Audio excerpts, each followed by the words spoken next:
Welcome back to the 10th anniversary year of the Why Blank Lost podcast and 25th anniversary of Why Blank Lost as a concept. I'm David Bloomberg, and unlike Jeff, I will not moon everyone. With me, of course, is my co-host, Jessica Lewis, who is perfectly placed for this merge episode because also joining us is the winner of Millennials versus Gen X and our friend Adam Klein. Thank you guys for having me. You know, in an alternate reality, I'm sitting there with the I Gotta Rock sweatshirt. Yes. Yes, in that alternate universe well, you did get a rock. You just got the right one. That's Yes. all. I got the wrong one. So technically you could wear the shirt too. I would say my rock was in the bottom half, you know, considering my closest ally got the bad one. Yes. But I know. Still terrible. much better than the rock you got. Oh, much better. That's- Much better for sure. That's the thing about rock draws. They're all based on luck. So, which is a topic that will come up here. Yes. Yes, that's Yes. why it was appropriate for so Yes. many reasons, Yes. because we can complain about the rock draw here and also the one that I had to suffer through. Yes. So yes. Can we just say they all lost because of luck and then Oh, there will be comments. we're saying that. done? And then We're we're done There for will the be night. comments saying that. It's I as simple guarantee as it. that, no? Look at So that. don't You- worry. We'll we're finished. explain. We'll explain why that isn't so. Now, Ooh. Adam, normally I would ask what's new with you, but you had such a great discussion with Rob last week about the game and Yeah, life go in listen to general that I don't really need to ask you that unless more has happened since then, besides all of the kudos that people have been giving you for that very podcast. I don't No. even know if you've seen them all. There have been multiple threads in the patron group and everywhere else. I have seen them. I've been anxiously refreshing the YouTube page every 10 minutes to see what other kind things people have to say about me. And then when I feel a little bit too high on my own supply, I anxiously refresh Reddit and there get you knocked down a few pegs. So Nice and even, right in the middle. yeah, no, I was very blown away by all of the positive feedback. And I just, it means a lot. I appreciate that people are rooting for my comeback. And that means a lot. And in the last week, I'm like this close to locking down a place to live. So Ooh. yeah, I think so. Hopefully. So You I'm get off That's that park amazing. bench. everything. Yeah. So I mean, I have a place to live, but it's temporary, right? Yeah. So yes. But Thank you for goodness asking. you have a place to live now. All right. Well, we have a lot to talk about today. Mhm, A triple we do. elimination is a bit insane, even though that is what I predicted. Some other people did too. But whether we talk about 1, 2, or 3 people, or even more, not to give Jeff ideas, we will figure out how well those players did by comparing their gameplay to a set of guiding rules for winning I originally wrote way back after season 1 and have been updating ever since. We use all the non-spoiler information available to us from what we saw on TV, interviews, social media, and secret scenes. And the newest published version of the rules can be found by going to robhasawebsite.com/yxlostfeed and clicking on the link bubble appropriately labeled for the Survivor rules. Now, normally, this is when we talk about other things before we get to the rules. And oftentimes we take like a half hour here. But with us needing to discuss 3 players and almost everything being so focused on what led to that outcome, I just want to keep it a little rapid fire here with a few quick points. One of them, Cirie explained the old era long-term alliance thinking versus new era voting with someone for 1 or 2 votes and then flipping.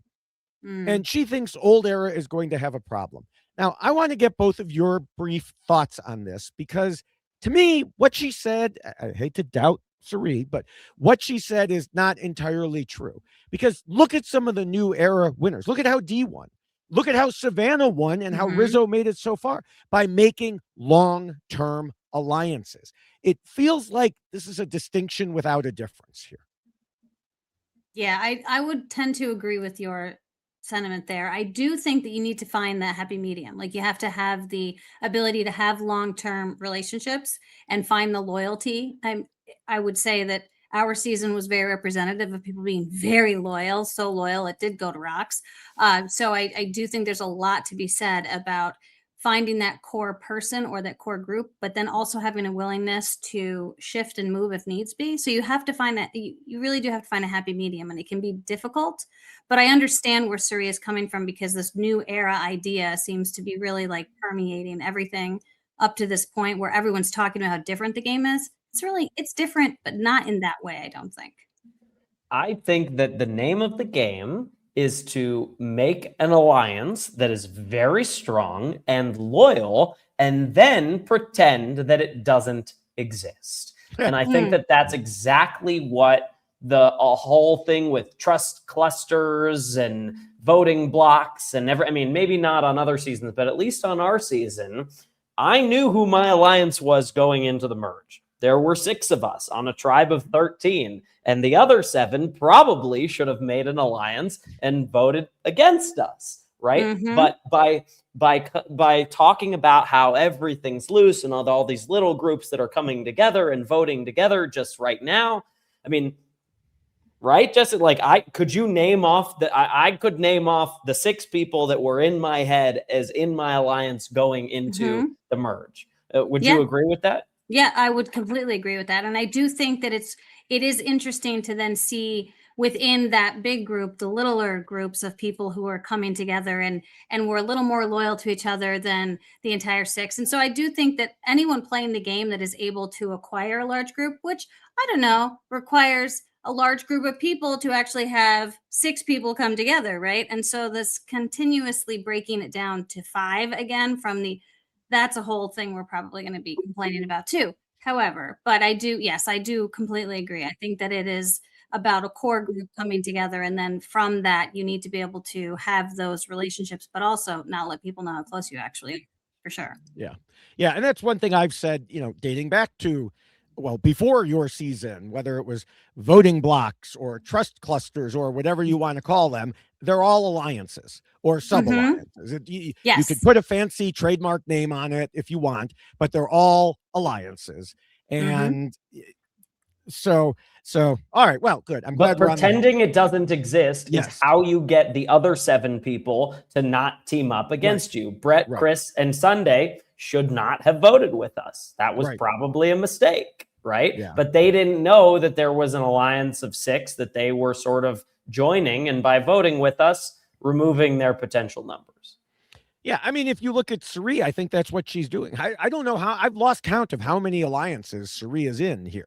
She has an alliance with Devins and Emily and Christian. She has an alliance with Ozzy and Rizzo.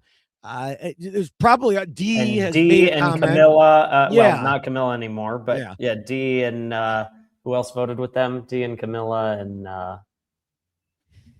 who was the 4th? I think Rizzo was there. Oh, and Rizzo. Yes. Yeah. So she has these alliances. She's not voting with enemies. So anyway, it's an interesting. I just when I heard her say that, I was well, I don't think you're right about that, Cirie. I think she just has more alliances than like the one main alliance that everybody seems to know about is like Colby, Stephanie, Chrissy, Jonathan, Coach, probably like that group. The Zoom Alliance. The Zoom Alliance or the Integrity Alliance, whatever you want to call it. I love that the Zoom Alliance is also the Integrity Alliance. Isn't that just kind of amusing? Do we know, did Chrissy worm her way into this Zoom Alliance, or was she present for the Zoom? Do we know this yet? I don't think. Well, at least I don't know. Many players have been a little coy about naming, even when Kamilla called out, a couple of the people. She made a point of saying, I'm not going to name everybody, just the couple that were in my tribe here. Right. And so I don't know. I don't know. Because I can't tell. It feels like there's a chance that maybe Chrissy got taken in by this alliance during the course of the game. But I don't know. Hard to know for sure. Right. Now, speaking of the honor and integrity group, my second quick point here is that Jonathan correctly noted that playing an honor and integrity game won't get you the win. he said, you have to do more. You got to make some sort of moves in this game to win. And I'm like, wow, you're right. Look at this. And meanwhile, Coach, Mr. Honesty and Integrity himself, blows it all by telling a horrible lie to Dee about Emily and getting busted. So I thought that was kind of a funny, two things that happened in the same episode there. But then ultimately, I mean, wasn't what Jonathan was saying just sort of to try to trick the audience a little bit? Because ultimately he does. I mean, I guess to the audience, maybe we don't know about this Zoom alliance or whatever. So it seems like he's switching and making a move. But to those of us who were paying attention to that, it feels like he's just sticking with his alliance. I mean, he had 2 alliances, and did he? Yeah. I mean, one alliance like voted against him the last time, and then he's got one that. Yeah, we'll talk about that. It's his side never chick over betrayed here, him. right? Yeah. The side alliance. That's not actually like serious. Yeah. Well, and that's the thing. Yeah. Well, like I said, we'll talk about it later, but he had an alliance that he was with for almost 2 weeks, and so, and I mean, Adam, how pregame alliances sometimes work and sometimes don't. I still think he was playing and recognizes the need to play. Now we'll see from here on out if he sticks to it. So far, I think he's the only one who came into the game saying they were going to change and play harder, who has actually shown any inclination to actually do so rather than reverting to form. Yeah, no, I do think that people have adjusted some of their gameplay for sure, but he is definitely playing a much different game than we saw him play previously. It does feel structured. It does feel like he has a plan in place and that he's trying to be cognizant of what's happening around him. And so I am impressed with him thus far.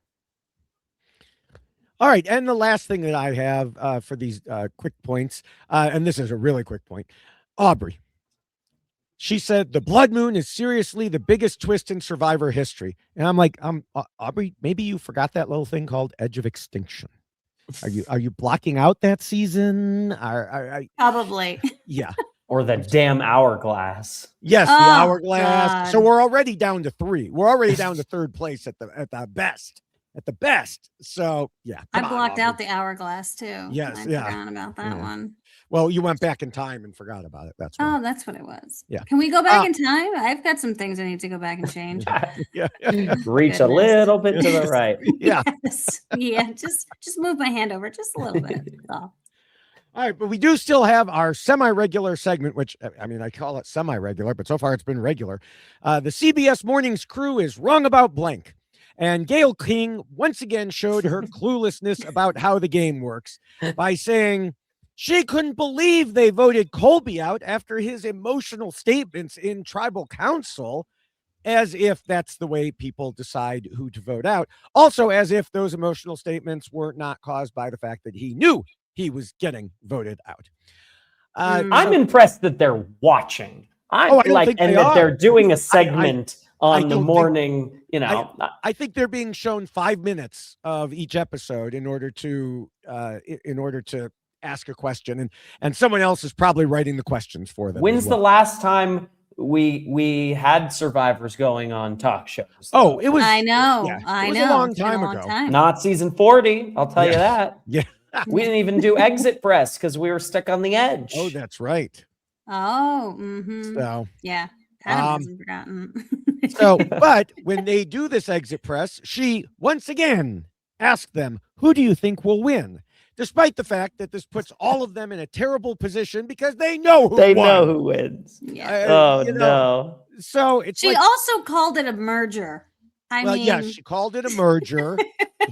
That's reasonable enough for someone who doesn't watch the show. Yeah, that one I wasn't gonna, but you're right, Jessica. But yes, I just thought it was funny. Again. The 17-person merger. Oh, okay. Yes. I think back in the first couple seasons, they actually used the word merger. They did. So she's just so old school, Yeah, she's just an OG fan. Yeah. But yes, all 3 of them had to hem and haw and give a different answer. It's like, Gayle, you don't even have to change the question that much. Just say, at this point in the game, who were you rooting for? That's all you have to do. And then to make it worse, CBS Mornings posted that question and their answers on social media like they were bragging about it. I'm like, what are you doing? So I responded and said, stop asking this question. And I'm sure they will definitely listen to me. I'm just glad that we have David Bloomberg to stand up for what's right in this world. Exactly. Right. He's our representative. Crusader for justice, defender of truth. So, all right, we made that through much quicker than usual, unless you guys have anything else you want to bring up quickly before. No, I'm imagining we're going to talk about how we got to the 3 people being voted out because of the circumstances with the rock draw and all of that. Well, yes. Now, there were, of course, some other things going on, but I'm taking care of those on TikTok and YouTube at David Bloomberg TV, so you can find those there. But, of course, before we get to how Kamilla, Genevieve, and Colby did, we do want to mention that the rules come in a shorter and much more colorful version. So before we even get into discussing them, you can pause now and run off and go to robhasawebsite.com/yxlostfeed, scroll down to the poster, click on it and order it. Or you can keep scrolling and get the poster on a t-shirt and the checklist version on a t-shirt. So again, that's robhasawebsite.com/yxlostfeed. Now, Colby knew he was being voted out because everybody told him. Genevieve was pretty dang sure she was a goner, and Kamilla was completely blindsided, but all shared some similarities in the way their games ended. I know some viewers would say it was all just bad luck, but that would ignore everything that led up to the situations they found themselves in, and paying attention to those details is what we do here. At RHAP, we know Survivor, and we know why Kamilla, Genevieve, and Colby lost. But before we get into the rules, I do want to discuss a topic that, Adam, you already brought up, which is luck. Obviously, we all know luck can play a role in the game. Hell, I'm sitting here every week talking to Jessica, who lost a rock draw because of luck. But we also know there are a lot of other aspects that play a role in that luck. So not to pick on you, Jessica, but for example, that's fine. You do often. Never. Over the years, we have discussed everything that has happened in the game to lead up to the moment of that rock draw. Like you talked about just a few weeks ago, like, well, if I had known that I could talk to Will, then I would have done something different. And, you know, we wouldn't have needed to draw rocks, or if this happened, or if that happened. And of course, I'm sure Colby was speaking directly to your heart when he told Mike Bloom, I hate the rock draw stuff. Oh, yes. But I do think that there is so many other components of this game that people do seem to forget about. If I had flipped, and I mean, and I've said this multiple times, there's no way I'm winning the game. I already was going to be in a really, really tough position anyway, because of the circumstances that had led me to where I was at that point. And then to have flipped in that moment, that was not going to win the game as it was in Millennials versus Gen X. So it's like, I didn't go there to play third. I didn't go there to play for second. I went there to win. And the only way that you're going to do that is to take the big risks, take the chances. Adam did the same thing, and Adam ended up winning the game. And it's because he was willing to take the chance, and he was willing to go all in, because at that moment, whoever didn't was certainly not going to find themselves winning that game. Right. And for more on that, you can go back and listen to Why Jessica Lost by me and Rob Cesternino. Now, when we look at the 3 eliminations we're about to discuss, there was obviously luck involved in the draw that got them into their groups for this challenge and vote. And we've talked before, and I know, Jessica, I could tell already you're ready to jump in there and talk again about how we can't stand it when Survivor does this. But given that we have to talk about 3 people, if it's okay with you, Jessica, can we just refer everyone back to the previous times you and I have ranted about that, so that, you know, I suppose. Okay. Don't I get to rant about luck too? Oh yeah. Yes, let him rant. Well, this wasn't about luck. This was about the structure of the game. Jeff bringing people to a merge and then splitting them up and that nonsense. That's the rant I guess I should label our rants. So yeah, people can listen to those rants, but without hopping back on our soapbox again, even though it seems more warranted now, to come back to the point I was getting to is that players need to do their best to plan for luck. They all know by now that getting thrown into random groups at the so-called merge is what Jeff does. He loves to do it. We don't, but he does. So I do think you should let Adam rant just a little bit here. Oh, I will. I do think believe me. We don't bring Adam on here to silence him. Come on. Oh, well, no, because I would love to be ranting, but I have ranted quite a bit about some of the decisions that have been made relative to the game. So I would gladly I will find my chance. Yeah. So when players are playing the pre-merge, especially with a swap in there, you need to get yourself ready as much as possible through your relationships and strategy, knowing this is coming. Whether the players like it, whether the fans like it, whether we like it, it doesn't matter. It happens. And so you need to prepare for it, be ready for it. It's kind of like, and I've used this example before.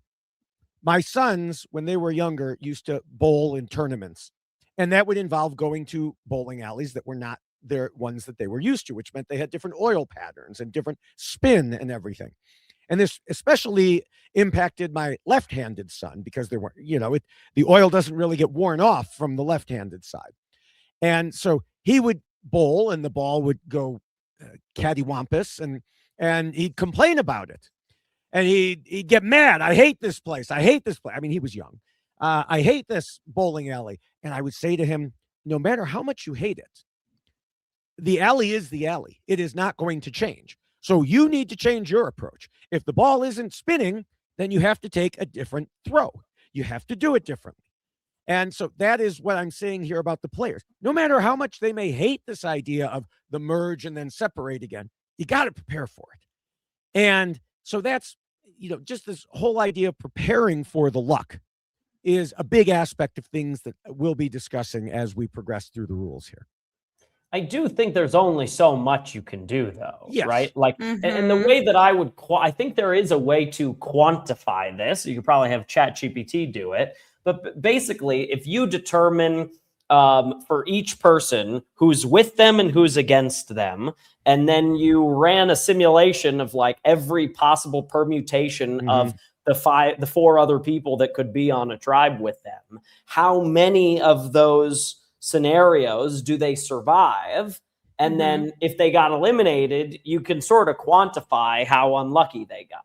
And I would venture to guess that if you look at somebody like Genevieve and you quantified how many people still in the game were against her or on her side or neutral, you could probably quantify that she got quite unlucky here, I would say. Well, and that is one thing. So I was just going to get to that. Let me make one more quick point here, which is, we've already seen some things that initially appeared to be good luck or bad luck that really weren't. Just ask Mike White and Angelina how lucky they feel now that, they had their whole David versus Goliath crew swapped into one tribe. They were happy about that until they weren't. And even looking at the random groupings, Kamilla thought she was in a good spot. So, luck isn't the end all be all there. But yes, with Genevieve, Rob also suggested on Know-It-Alls that she is the unluckiest Survivor player ever. Not just because of the random draw, but because she started with a very solid alliance and then saw one of them go home due to injury and two of them lose their votes and so on. And plus her nemesis, Aubrey, was given an idol while she found the other two idols, but had to give them away. And yeah, Rob makes a compelling case. So do you, Adam. But I also, this is where your suggestion would come into play, Adam, as you have to look at the flip side too, because lots of people were focused on those bad things. But what about the good luck? She was on a starting tribe with people she could make a solid alliance with. That's not always the case. Just ask Angelina and Aubrey about that. They were not. So that was good luck for her. She got a good draw of people who looked like they would work with her on the swap tribe. More good luck. Not to mention, she and the people around her kept winning challenges, so they never even had to worry about voting someone out. More good luck. And the idols going to someone else wasn't even a matter of good luck or bad luck. They were preset that way as a game device, like it or not. And you could say, oh, it really sucks that, well, yeah, it really sucks that she found 2 idols and could use neither of them. But that's not bad luck. That's just the game. And of course, even being unlucky doesn't mean there's literally nothing a player could do to change things. There's always something. But yes, there are certain times where by the time you get to the end point, it's done by that end point. But also, I think the biggest issue I have with something like this is all of the work that you do, all of the hard work that you're doing to build those relationships, to form those bonds, are then just falling by the wayside. And it doesn't matter how great your social game might have been at the beginning if you're then, hey, 17 of you are going to come together. Because Colby, I think if we focus on him for just a second, he was in a really great spot as far as the group of people who were with him and the alliance that he had, that if that group of 17 had stayed 17, Colby's not going anywhere. Even if they vote out 3 people in a group of 17, they could have said, here's a group of 17. We are still voting out 3 people, go, and see what happens. Because at that point, then that social capital that you have, those relationships you've made, become very significant. And we didn't get to see that necessarily because they're all being put into these groupings where then it doesn't even matter how well you've done at the beginning. Because yes, Kamilla thought she was in a good place, like you said, but Kamilla wasn't with the other people that were also part of her crew as well. She was with only 5.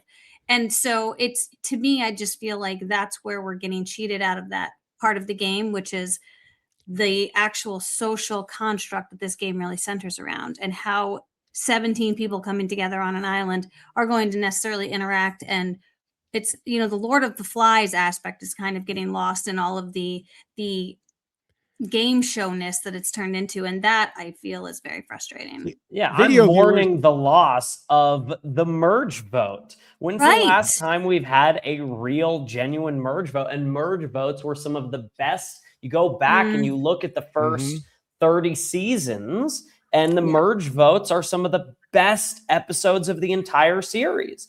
And now, since season 41, every single merge vote has had half the people immune, or you're splitting up, or there's just something thrown into it.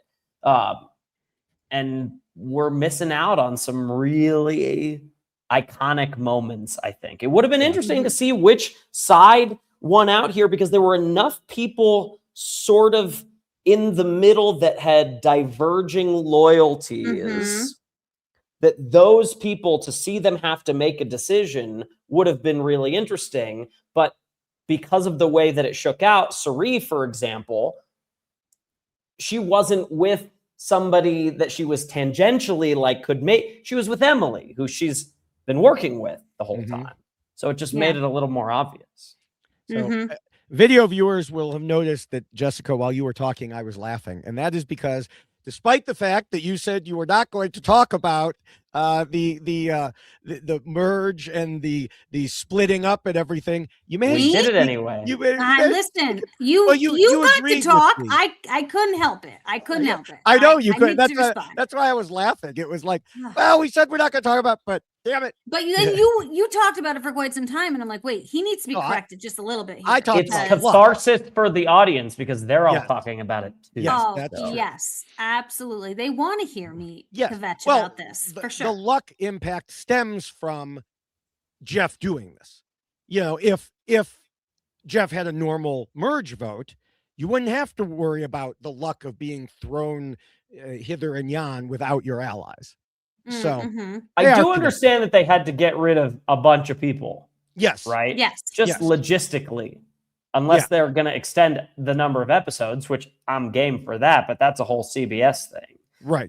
So I get that there was a difficult situation, but I do think that there are other ways, and that's probably a different podcast where we can talk about all those different possibilities. Well, yeah, and there are other ways to do it, so yeah. At least they didn't have Edge of Extinction. So, praise be. All right. Well, now we could get into the rules. Although, sorry, they did Okay. go to the edge of extinction. Did you notice that? Rizzo They and did. Ozzy, they were definitely on the edge. Oh, well, now it's called Exile Island. So, it was Yeah. renamed. As it should have always been. Yes. All right. Well, with all this in mind, let's move to the first and most important rule, which is, of course, to scheme and plot. We know how Kamilla felt about getting to do this because in the first episode of the season, she told us, I had a whole season of honor and integrity in 48, and I'm so sick of it. So she was quite happy to be actually playing Survivor all around instead of just secretly with one person, basically. She had multiple allies on her original tribe, and that carried over to her swap tribe, where she was shown as the swing vote, but really wasn't, because she had actually wanted to vote out Jonathan. And when that didn't work, was solidly in favor of keeping Rizzo because he had connections she didn't, that she felt she could use, whereas Charlie was giving her nothing. And then she thought she had multiple people she could count on in her Blood Moon group as well, figuring that she was in a good spot with Tiffany and Jonathan, who, of course, didn't know that she had wanted him out. So, they could just vote out Chrissy, the one person that she was not on good terms with, but, well, that didn't exactly work out. Yeah, no, I think Kamilla is really someone who I'm sad that we're not going to see her continue down the path that she was headed down and the work that she was doing, because she is someone who quietly strategizes so well and is able to do so, as we learned with Kyle, from a very minimal amount of conversation or a bit of conversation. And so we saw some of that happening, but we didn't see as much as I would have loved to have seen, because she is a very fascinating player in the way that she is willing to really cut you, and you don't know that it's going to be happening until it's actually happening. And then you don't really know how she managed to pull it off, because she is so just quiet about the way in which she goes about doing it. So yeah, I think she's very talented in this regard. But again, she thought she had Jonathan where she needed him, and no, he had other plans. He had strategized too. Isn't this crazy? He strategized as well. Yeah, I mean, she did not count on Jonathan being the swing vote here as he debated which side to go with. She had heard about his membership in the pregame Zoom alliance along with the other two in this tribe, but it was clearly not top of mind. And I can't really blame her for that, because I think I mentioned it earlier. We often hear about how pregame alliances usually don't materialize into anything once the game begins. And Kamilla had been with Jonathan for almost a couple weeks now, but he was in a position of voting out someone from his original tribal alliance or his pregame alliance. So he had to make that choice. And it was hard for Kamilla, I think, to find a way to account for that kind of scheming that took place before the game even officially began. Mm-hmm. Again, I'm still not totally sure that Chrissy was a part of that beforehand, but she has certainly worked her way into that alliance, and voting out Chrissy would be seen as turning on that alliance, even if she wasn't a part of it before the game started. But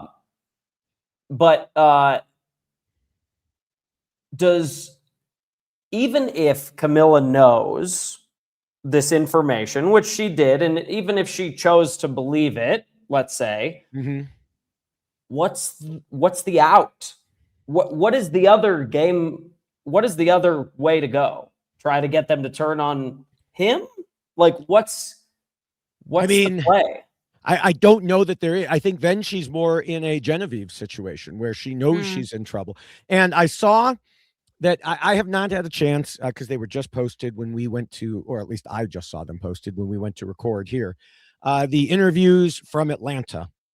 I believe that I saw someone post on TikTok, I think, that she was saying she had swapped shots in the dark with another person in the tribe, and as insurance that they were not going to vote each other out.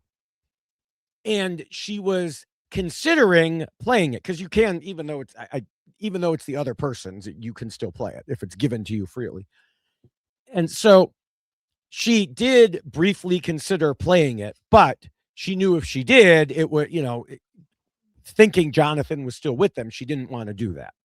Mm. So if she truly knew Jonathan wasn't with her, I mean, playing her shot in the dark was about the only thing she would have been able to do at that point. Yeah, trying to get Chrissy over, but I mean, that was the thing. She said that Chrissy was like the one person that she had not really connected with, because Chrissy had immediately wanted to vote out Dee and Tiffany in their original tribe. Dee and Tiffany were Camilla's allies. So I just want to, before you jump into something, I just want to talk about the shot in the dark for a second, because the calculation that Genevieve talked about in this episode is there a greater than 1 in 6 chance that this person is with me? Right?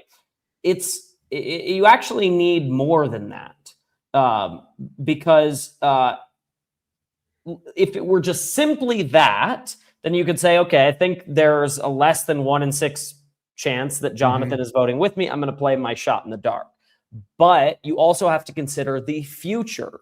And in the rare instance where you're wrong about that, and Jonathan is with you, and then you screw up the plan by not voting and playing your shot in the dark, you are now guaranteeing that he is never with, or nearly guaranteeing that he is never with you again. So it's not simply a math calculation. You also have to account for, if that percentage is wrong, how damaging is that for my game moving forward?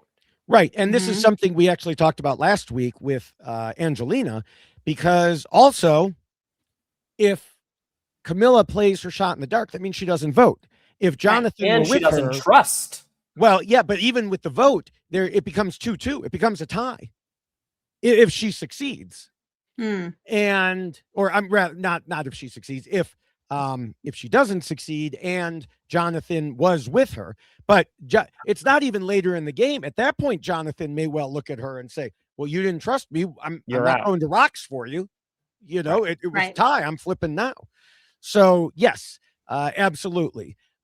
Now, speaking of Genevieve, we can move to her. And this, we're immediately hit by the luck factor here that we discussed a few minutes ago. Genevieve told Mike Bloom, I look down at the color of my rock. I look at the other people's rocks around me, and I look up and see Aubrey looking at me, just smirking. And I was like, I am toast. I'm toast. If I don't win this, I'm going home. The Aubrey smirking thing, I don't know. That doesn't sound like Aubrey, but it's possible, I suppose.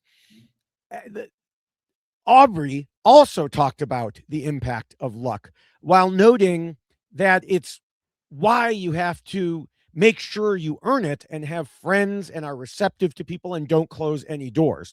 I think she was being very specific in her language that she was using in talking about this. I believe it was at Tribal Council, because Jeff even mentioned that Survivor is about relationships, which, side note, that infuriates me, because he says that and then adds more twists to make it less about relationships and more about luck. But he says it's about relationships.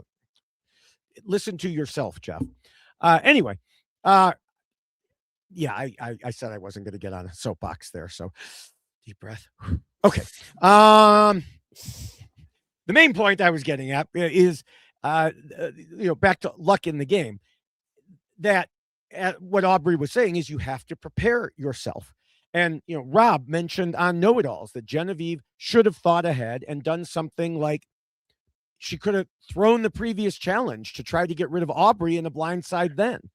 Or more likely, at least flush her idol out so she wouldn't be facing that now. Obviously, Genevieve did not know the blood moon was coming. But as I was talking about earlier, everybody knows the word merge now actually means being split up into random groups. So you need to take actions to control what you can and give yourself the best chance when you hit a situation that you can't control. That's like finding 2 idols. I don't know. It's crazy, right? Yeah, but after the first one, she knew she wasn't going to keep the second one. But still, I know we're going to talk about that later. I won't jump ahead. But that's something that's going to put you in a much better situation. And also, the idea too, I mean, and this was something that she was actually asked about in one of her exit interviews, but it was about the idea of trying to flip the vote onto Aubrey in order to get, like, everyone knew she wasn't going to play her idol, considering everyone was talking about the fact she had an idol. And so if they vote for her and she doesn't play the idol, then the idol goes back to, it's the boomerang, it's going to go back to Christian. So if there was any chance at all that she could have potentially convinced Christian, like, don't you want your idol back? Well, she didn't know it was Christian. She thought it was Devins. Well, Devins is there too, so she could have talked to Devins. Yeah, but I mean, she tried. She tried to make something happen. She tried to convince Joe that Christian might flip. We all knew he wouldn't. She made up a story to Christian about him being tied to the sinking ship of Devins and Aubrey. And I figured, I was doing the math in my head. I believed that there was approximately a 0.00% chance of that actually working. Is there a better chance of Jessica's plan of trying to get them to vote out Aubrey and blindsiding her with the idol? I mean, Aubrey had said quite plainly, I am playing my idol. Which is a good indication that she will not. I think she absolutely would have had Genevieve not played her shot in the dark. Oh, I want to talk about that for a minute. Interesting. Can we? Well, can we talk about this ahead, but you can. Well, we have to jump ahead because this is important. Because I don't think that, and I know the shot in the dark didn't exist when I played, but I don't think that you should have to wait. Like, I think that whoever wants to play their shot in the dark should play it. And then if anyone else wants to play any idols or any other shots in the dark, they should have to before the shot in the dark is read. Because that's the only reason why Aubrey didn't play her idol, because she knew that Genevieve wasn't safe. If she didn't know that, she would have played her idol. Would she have? No, I don't think she would have anyway. Because take the 1 in 6 game. Oh yeah, because there's no votes. There's no votes. Then there'd be no vote. Okay, can we talk about Joe for a second? Yeah. What is he thinking? I mean, he gave himself a 1 in 6 chance of being eliminated, like that. All he has to do is put a vote on anybody. I mean, he still believes I think he still believes he's in with Christian and Devins. Yeah, but what happens if the shot in the dark hits? What happens next? Are you suggesting that he go against his loyalty to his allies in a game? It's him if it's not them. But he can't go against his loyalty. He's loyalty with them. To who? Devins and Christian. Since when? Since the initial, I mean, he believed he was part of their alliance early on, and they didn't vote him out when they had a chance to in the original tribe. Even when he got into the big argument with Devins. Yeah. Okay, vote for Aubrey.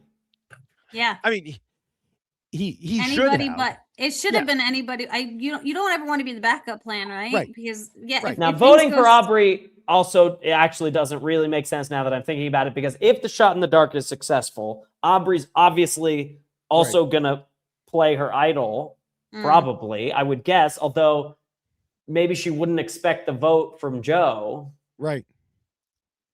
Yeah. I just don't think. But Joe needs to vote for somebody besides Genevieve, because if that shot in the dark hits, they're voting him out 100% of the time. Yes. So he gave himself a 1 in 6 chance. He I pulled mean, a rock. He pulled a rock in this episode. Unless Devins and Christian convinced him, we're with you. We're the original tribal alliance. We are with you. If anything goes wrong with Genevieve, we are voting out Aubrey. You think he thought about it that deeply? No. I don't either. Do not. Yeah. Now, if I'm wrong, I would love for him to send me a DM and say, you're wrong. We thought about all that. We were going to vote out Aubrey or whatever. But I can pretty much guarantee he is not listening to this podcast. Probably not. No. Yeah. Considering he came in, we mentioned this in the preview podcast, he came into this season saying, there's no way I could know what I did wrong last season. There's no place I can get a list of all those things. And we're like, hello, we did a whole podcast about it. We can help you. So you could also listen to the people you were out there with who were trying to tell you. Right. That is true too. Yes. It's always going to be too soon though. Always going to be too soon to come back when you lose like that. Yeah. Yeah. So getting back to Genevieve, she did, appear to have plenty of other allies on her original tribe and her swap tribe. And we saw multiple series of scenes of her running around and talking to people to get them on her side and against Aubrey. And I have to say, in all those cases, I never did get a good feel for whether they were truly solid with her or just humoring her and saw her as doing too much. Because when I watched those scenes, I thought she was doing too much. And I thought that's I thought that's what the editors were trying to show us. But it didn't end up mattering. And from what she said in interviews, she felt they were real connections, especially with the old school players. It didn't end up mattering. We'll never know. But she was out there at least trying to make allies, but just didn't help when she ended up with this particular group. I do think that it was too much too fast, though, as far as like really trying to get everyone against Aubrey in the fashion in which we were seeing. I mean, that's what we were seeing. I don't know if that's what was necessarily happening all around, but it did seem like a lot. And I do think that people were kind of humoring her. And also you're really helping those around you because now they know that, oh, there's a divide there. So but we can build on that. That's why I think it actually makes sense as a move because they know that you're helping them, right? They like distraction. If I'm somebody on a tribe and Aubrey and Genevieve are going at it, that makes me feel more confident. That makes me feel better, right? So there is a point in a relationship with somebody where you just know it's never going to work out. Right. And now what are you going to do about that?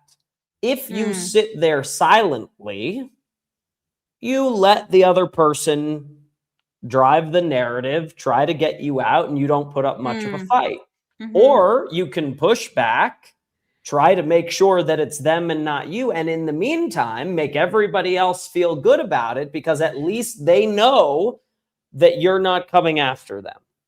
And I think it's a reasonable response to feeling like you have somebody on the tribe who you know will never work for you. Just say, okay, I did this in Millennials Gen X, like with Dave towards the end. I was like, that guy's got to go. He's going to win, right? And so now everyone else can relax about me a little bit because I'm just going after this guy. Yeah.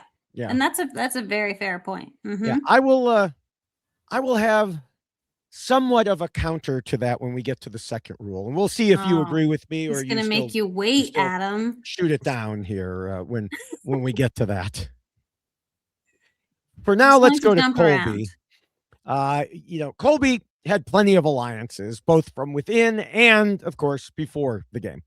He was very well set up for many cases and indeed earned the title that he was given of head of the snake, even though he tried to avoid it in interviews. But as he said to Mike Bloom, there was a faction of players out there that I simply didn't connect with. And unfortunately, a few of those were on this little squad of 5 that I ended up with in this challenge. I'll have more to say about that in Rule 2 also, but for this rule, I would say he did a decent job of scheming, probably better than he has in any of his prior seasons.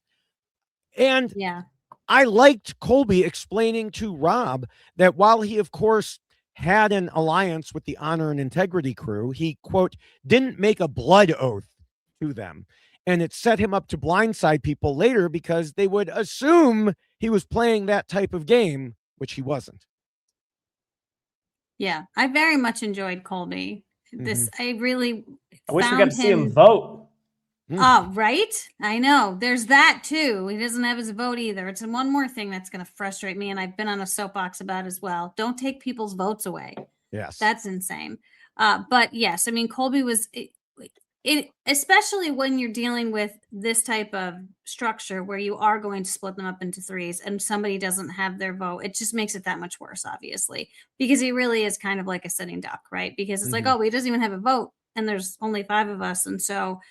The numbers just certainly don't work in his favor, and his ability to really negotiate a whole lot is much less. But I did appreciate the approach he was taking, and I do like that he was able to tie himself to that loyalty, integrity crew without necessarily, as you said, the blood oath. It was, I can be there, I can hang out, and I can be a part of it, but that doesn't mean that I can't consider all of these other options. Like Rizzo, I thought that was lovely that he was like joining forces with Rizzo and Genevieve. We found out as well how close they actually were. So he really was branching out in the way that he needed to have those other people on his side. However, this fun little group of 5 that they decided to put together didn't bode too well for him, unfortunately. I think it's a great strategy to align yourself with the trust and loyalty and integrity people, especially if you are not that, but you can camouflage yourself as that. I mean, if your name is Kyle, for example, I think that would be a great plan to, win you the game. You want to be surrounded by loyal people while also still maintaining your ability to play. I think that's probably what like Chrissy's doing, right? I think she's trying to make herself out to be somebody who's like, oh, I'm integrity, whatever. Chrissy's a gamer, right? Yes. Yeah. We saw that this episode. I think she's a wolf in not sheep's clothing, a wolf in what animal is the most in steed's clothing. A noble animal. Yeah. and Colby was doing a good job of that as well. Yeah. Yeah. Now, Jessica, you mentioned, he couldn't really do a whole lot in this group. And he told Dalton Ross, I did scramble for a grand total of 15 minutes. Yes. But then I started running the numbers and the math in my head, and I'm going, what am I doing? Now, I can't say, and this podcast does not endorse giving up at any point. But he had another issue on his mind, that being his injury and the even worse infection that we didn't know about that he believed would cause him to get medevaced if he made it past this tribal council. He said he didn't want to fight hard to stay, get his ally coach voted out, and then get pulled anyway. And that's a situation that isn't really contemplated by the rules. It's just something we have to understand on a human level. And it does. I just want to know the behind the scenes of this. How much, because they obviously talk about in the episode, he could get medevaced, and they could have potentially gotten a 2-for-1 here. It would not have been good for the show. It would have screwed up the whole calendar and all the plans they had for the season. And because only 3 people are supposed to go out here, not 4. The jury's supposed to start. I guarantee they'd have held it to the beginning of next episode. Held It held his medevac. Oh, for sure. If he made it. For sure, but then now they still have to vote somebody out at the end of the next episode. It still messes up the schedule, right? They have a plan. They have at least 2 more times they have to do double eliminations this season. Point being, I think production would have rather had it happen the way that it did, where he gets this send-off, rather than seeing coach go and then he has to go immediately after that. But the others on the tribe, they had the idea that this might happen. And I wonder how much they knew about how serious this was and how likely that would be. And if I'm just curious what happened there. And did they have the ability to go and do that? And did they seriously think about it? Or were they kind of trying to play nice with production potentially? Or I don't know. I think, and I had planned to talk about this a little later. I don't remember where, but I think 2 things happened here. One, Cirie, a nurse, told them, no, I don't think he's going to get medevaced. But is she just playing good with production? Is she or you know what I mean? Or what Colby thinks, he said, I haven't talked to her about this, but knowing the way she thinks, Cirie doesn't want me on the jury. And if I get medevaced, if I don't get voted out and I get medevaced, I'm on the jury. And I have a lot of influence with people, and she is not in that group. I heard him say that, but I don't know that I buy that, because why? He's saying, I love you, Cirie, on the way out the door. Why would Cirie not want him on the jury? That doesn't make any sense to me. I mean, if you're not part of their alliance, you think that that Colby is going to refuse to vote for Cirie at the end of the game because he wasn't aligned with her? I don't know. No, he would have absolutely voted for Cirie to win, because it depends on who she's up against in the game, whatever, but he would definitely lean that way because he clearly really likes her. Yeah. Yeah. So I that doesn't make any sense to me. The idea that Yeah. she didn't want him on the jury, I mean, I don't get that. What I'm thinking is it's possible that like we've seen Cirie on seasons where various people have her look at various ailments, including various places she never wanted to look. But I wonder if in this case, Colby made a point of saying they take you privately to the medical tent before and after challenges and at various times. He made a point of saying privately. And I wonder if they really didn't know how bad his foot was. Even Cirie, like if she didn't see his foot, the infection there, she may not have realized how bad it truly was. Mm. So, all right, we can move to the second rule, which says not to scheme and plot too much. And more importantly, to all three of the players we're discussing, keep your scheming secret. We'll start with Kamilla. It was a bit difficult for her to keep it secret when she openly flipped to blindside Charlie last time and kept Jonathan in the dark. I mentioned in the first rule that he had a decision to make.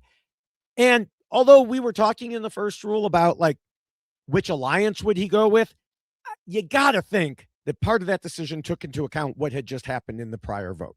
Now, she did try to cover for what she had done. We didn't see it, but she told Dalton Ross that as soon as Charlie's torch got snuffed, I turned to Jonathan. I'm like, we saved you. And then at nighttime after tribal council, I go and tell Jonathan all the things Charlie has told me about him, which were all true. And I was like, he was gunning for you. And so I thought he had genuinely believed that we had saved him. And she even went on to add, I talked to people out of the game. It sounded like he did believe that. Okay, but clearly, even if that was the case, and also even with the calm way he reacted afterwards, contrast that with how Ozzy reacted in almost the exact same situation. There can be repercussions to leaving someone out of a vote. If I were him, I would have asked the same questions that Dee asked Coach when he claimed Emily was out to get her. Why are you just telling me this now? Why didn't Kamilla or Dee tell me about it before the vote? And I know the reason Dee gave him was they were scared he'd tell Charlie. But again, if I were him, I'd be like, okay, if Charlie was really saying those things about me, why would I then go and tell him? Although we've seen people do that before. I was going to say, I realized that we might be on the podcast with someone who did that once. So maybe I shouldn't be so hard on that point. I thought we were talking about Ken.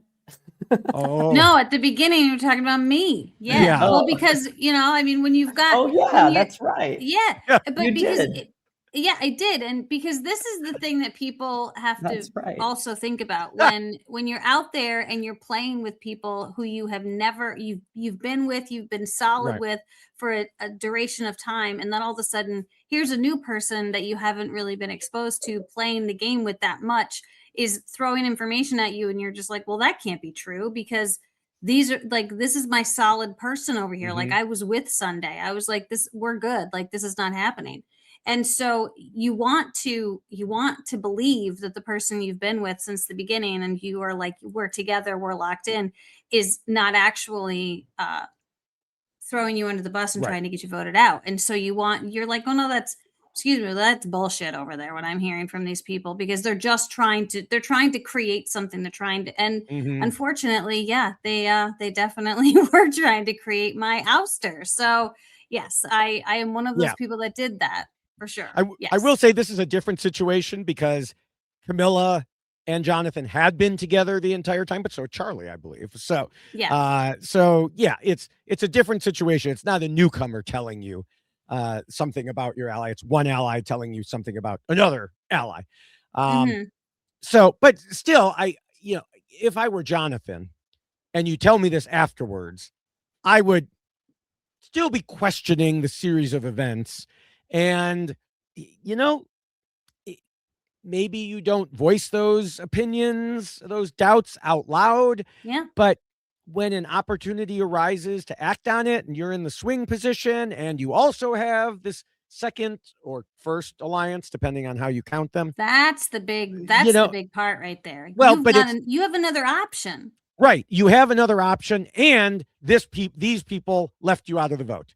Yes. And, so do you want to stay with the people who already lied to you once? Right. Yeah. I also think you got to take into account the reputations here, right? Because did you scheme and plot too much last time you played? And that is still top of mind for everybody. They just watched her pull such a fast one over Joe to get Shaheen out, right? Total fabrication, total lie. And they played up the whole season how they're hiding how close they are and all of these things. So there's a lot to be concerned of based on what they just watched. Yes. How much does that factor into the rules? I don't know. Well, it would be don't be too much of a threat. So that may come up again. But sometimes you can't control it because it already happened the last time you played. It is. Yeah, that's the one thing about a returning player season is it's like, well, don't be too much of a threat, but yeah, you're screwed because you came in as a threat and there's nothing you can do about it. So yeah. Right. Right. Every time she plays. Except she always manages still. So that's what that's the But let's keep in mind why part of the reason why that might be, because everybody knows that they're going to lose to Cirie at the end. Right. So she's kind of the perfect person to go to 7 or 6 with or whatever, because she doesn't tend to win a whole lot of individual immunities. Right. Right. And everybody's going to want her out at that point, probably. So, yeah, I would want to work with her too. I want her to go on an immunity run. I want them to get to 6 and then it be like all things that's what she has to do. To me, that's the only way. And it's a long shot, but her chance of getting to 7 or 6 or whatever, I think is pretty good every time she plays for that exact reason. And then she's got to do something that people think she can't. Right. Or have idols that people don't know about. Yes. All right. Well, Genevieve, of course, was not exactly great with keeping her scheming secret this season. And this is my little bit of a counter here to what you said earlier, Adam.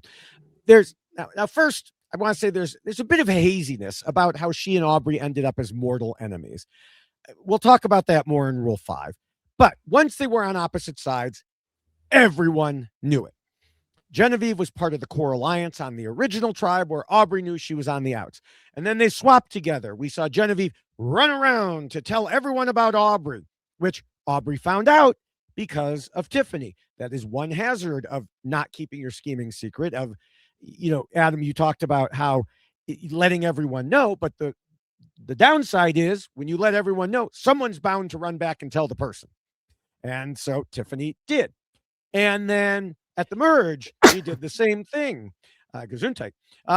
Practically celebrating when Cirie confirmed she'd heard about Aubrey's idol and talking to us about wanting to discredit Aubrey as she went around again to tell everyone and their brother about it. But Cirie let Aubrey know. So again, there was nothing secret about this. And as Aubrey told us, she has no interest in working with me. That door is shut closed tighter than Fort Knox. So that meant when Aubrey had an open shot on Genevieve, she was not going to pass it up. Even when it made Devins feel somewhat uncomfortable. No, this is who we're going after. Yeah, all of that seems accurate. Okay. And then we had Colby, who I mentioned in Rule 1 had a lot of allies while there were still some players he didn't connect with. And the main problem here was that everyone knew he had a lot of allies and who they were, and also who he didn't connect with. They could basically see his whole game board. He was playing poker with his cards face up. And indeed, according to Kamilla in her interviews, he was even open about those pregame alliances, which flies in the face of keeping your Oh my gosh. secret.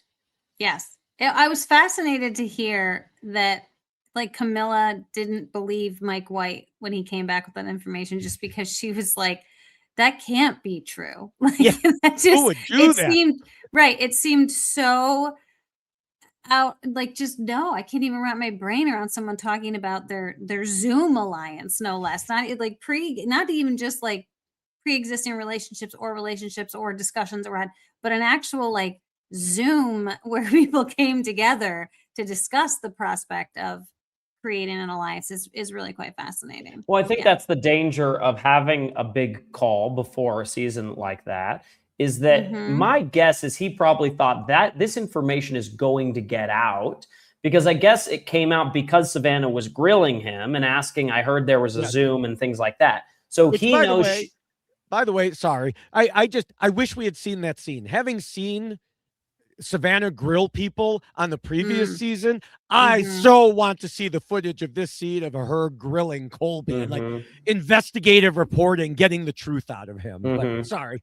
No, so but if there's a big group there and you know that information has leaked already in the existence of this meeting, you kind of have to presume that the information is out there. And think about how many scenes we've seen on this season where people are like, yeah, I knew it already, but I'm really glad Rizzo told me, because that shows me that he trusts me. And so the meta of Survivor right now is the information is already out there. Yeah. Who's going to deliver it first?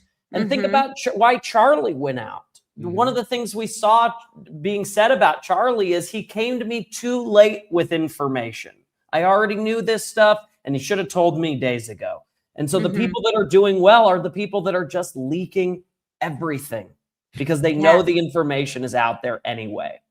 That's a little crazy. And that's what I have to imagine was going through Colby's mind there. And it's probably why there were not big group calls that I know of before Winners at War, because it's just like too easy for that to get out. Well, also, I wonder if there were. Not everyone was as familiar with Zoom in 4D. People became much more familiar with there Zoom. were I had a private Zoom with like Ethan. I know. I'm just saying, 4D brought COVID, and COVID brought maybe Zoom, it was a Skype. So, I don't know. Yeah. I am curious if any of the pregame interviews added to this like aura, this idea that there was this pregame alliance things happening, because it did seem to come up in quite a bit of the interviews that were being had. And I'm wondering if players were reading into that going, oh, well, so they're asking about pregame alliances, then that must mean somebody else is also talking about pregame alliances, and somebody else must be. I'm just wondering if that's well, of course, but to have it to be questioned about it, it almost, as you said, all of a sudden is it now fair game to necessarily talk about, because it sounds like it's being talked about. It's not necessarily a secret, and people know that this is what we're doing. And so I feel like it just probably felt different, because maybe the fear of I got busted with this pregame, alliance that I've created didn't necessarily matter anymore. It doesn't matter as much, clearly, like it used to. This used to get people in a lot of trouble. CBS used to really try to stop people from doing this. Like, you weren't supposed to be contacting individuals or creating pregame alliances. And now they're just like, it's fine. Go ahead and do it. And we're going to actually talk about it in the show, basically.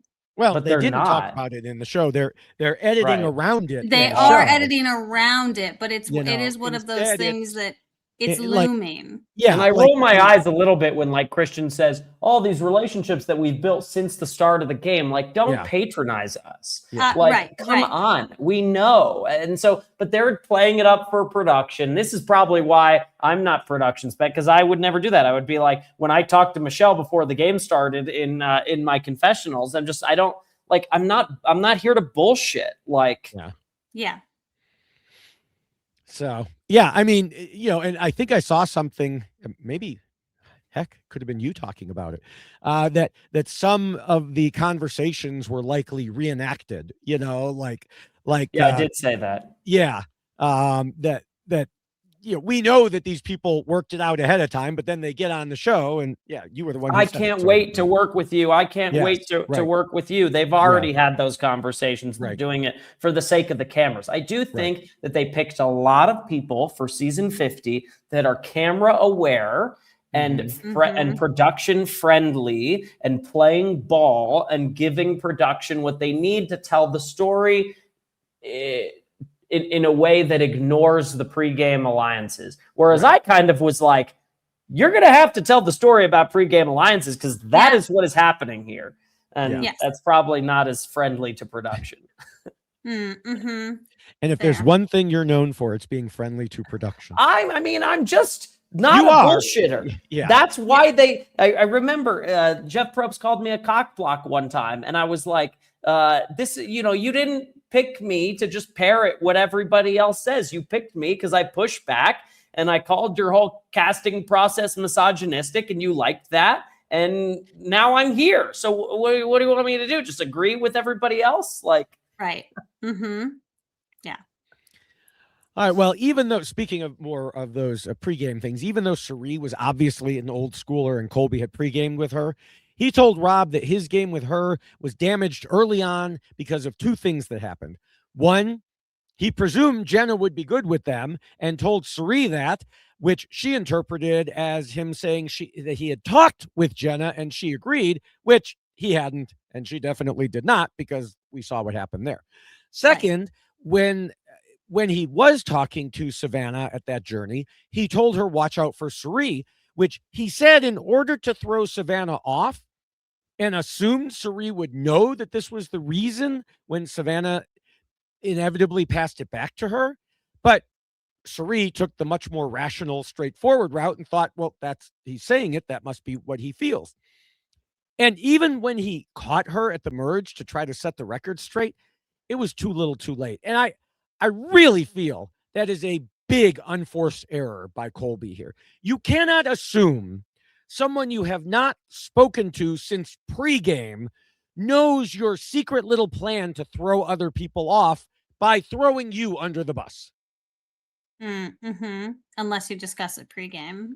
Yeah, I mean, but you would have to be very specific. Like if we are on opposite tribes and I ever have a chance to go on a journey and talk to, I kind of talked about that kind of stuff with Michelle, like before the game, because the whole idea was like, we're going to go on opposite sides. We're going to pretend like we're not working together. We're going to pretend like we're not really friends. And we fell on different sides. And so that when the time comes, no one will expect that we'll come together. And we talked about the idea. I was like, if I ever hear that you said something about me, I will take it with a big grain of salt. Right. And we agreed on that before going out there. But you got to agree on that. Right. Yeah. Otherwise, you're setting yourself up for danger. Yeah, we saw something like that on the Traders UK, the most recent season, where two of the traders agreed, okay, it would be suspicious if we don't say something negative about each other. So we will, if you hear me saying that, but of course, in any game, traders, survivor, whatever, okay, is that just their excuse to say negative things about me? Or, are they really? Now, your situation with Michelle and any of these pregame situations, a little clearer than two people who have just met and are saying it. But yeah, you can't go around doing that without having pre-planned it, or else people will take the most obvious interpretation of it, which is that's really what you think. Yeah, I do love Colby's reaction to it himself. He was like, "Oh, did I do that wrong? Was that, did I not handle that correctly?" It was like he was having a little introspective moment there about himself. I thought that was really it was very Colby. Yes. All right. Well, the third rule tells players to be flexible. Adam, how do you think Kamilla did in this rule? This is a tough episode to be flexible. It just was. Right. I mean, overall. Okay, but yeah, I mean, just to finish that point, that's the question I keep asking myself for all three of these players. Even if they had all the information, let's say Kamilla knew that Jonathan was not with her. What is the play? And I really struggle to come up with it for any of the three of these players. So, yeah, it's hard to say. And then, okay, you want to say like in general, was this person flexible? But like, does it really matter? Does it really matter? Because ultimately it comes down to this one vote in the end, and kind of what they did up until this point doesn't matter that much. I guess it does for the most in terms of Kamilla because of the last vote against Charlie. But I thought she, tried to manage that as best she possibly could by coming up with that lie and having that conversation with Jonathan to try to get him back on the side. So yeah, I mean, I think she played pretty flexibly. There's not much you can do in this spot. Yeah, I agree. In this, once she got to the spot, it's like I said earlier. Once you get to the end point, okay, a lot of times there's nothing you could do. It's how you get there, and not every rule is applicable in every situation. In her case, yeah, I do think that she did a good job of being flexible, and indeed, one reason she said she voted out Charlie instead of Rizzo was that she felt Rizzo could provide her with new connections to other players, which could help her game. And so it is a flexible way of looking at proceeding forward, which unfortunately did not work out in her case. Yeah. So Jessica, what about Genevieve? With Genevieve, it's not like she was overly focused on one particular person the whole time. No, not at all. She wasn't completely set on taking down Aubrey as much as she possibly could and telling everybody that was her plan, was to take out Aubrey. I think that Genevieve really almost struggled coming into the season with the idea of her needing to be flexible, right? She had to be, because she didn't have any of these pre-game alliances potentially, or those relationships that seem to have carried into this game so heavily. And so I think she was like, I kind of have to be flexible because I don't have those things walking into the game. But unfortunately, I think she was kind of in a very, very difficult spot considering how people were viewing her coming into the game as well. So I think she tried to be flexible, and it was because she was kind of like, I'm a free agent. Like I can help you play with me. It's fine, except Aubrey. I don't want to play with Aubrey. Although she even did try to mend fences with Aubrey as well. And I feel like Aubrey was kind of the reason why there was some pushback there. So it was like, okay, like I think Adam already indicated, sometimes you just know that someone is not going to play the game with you.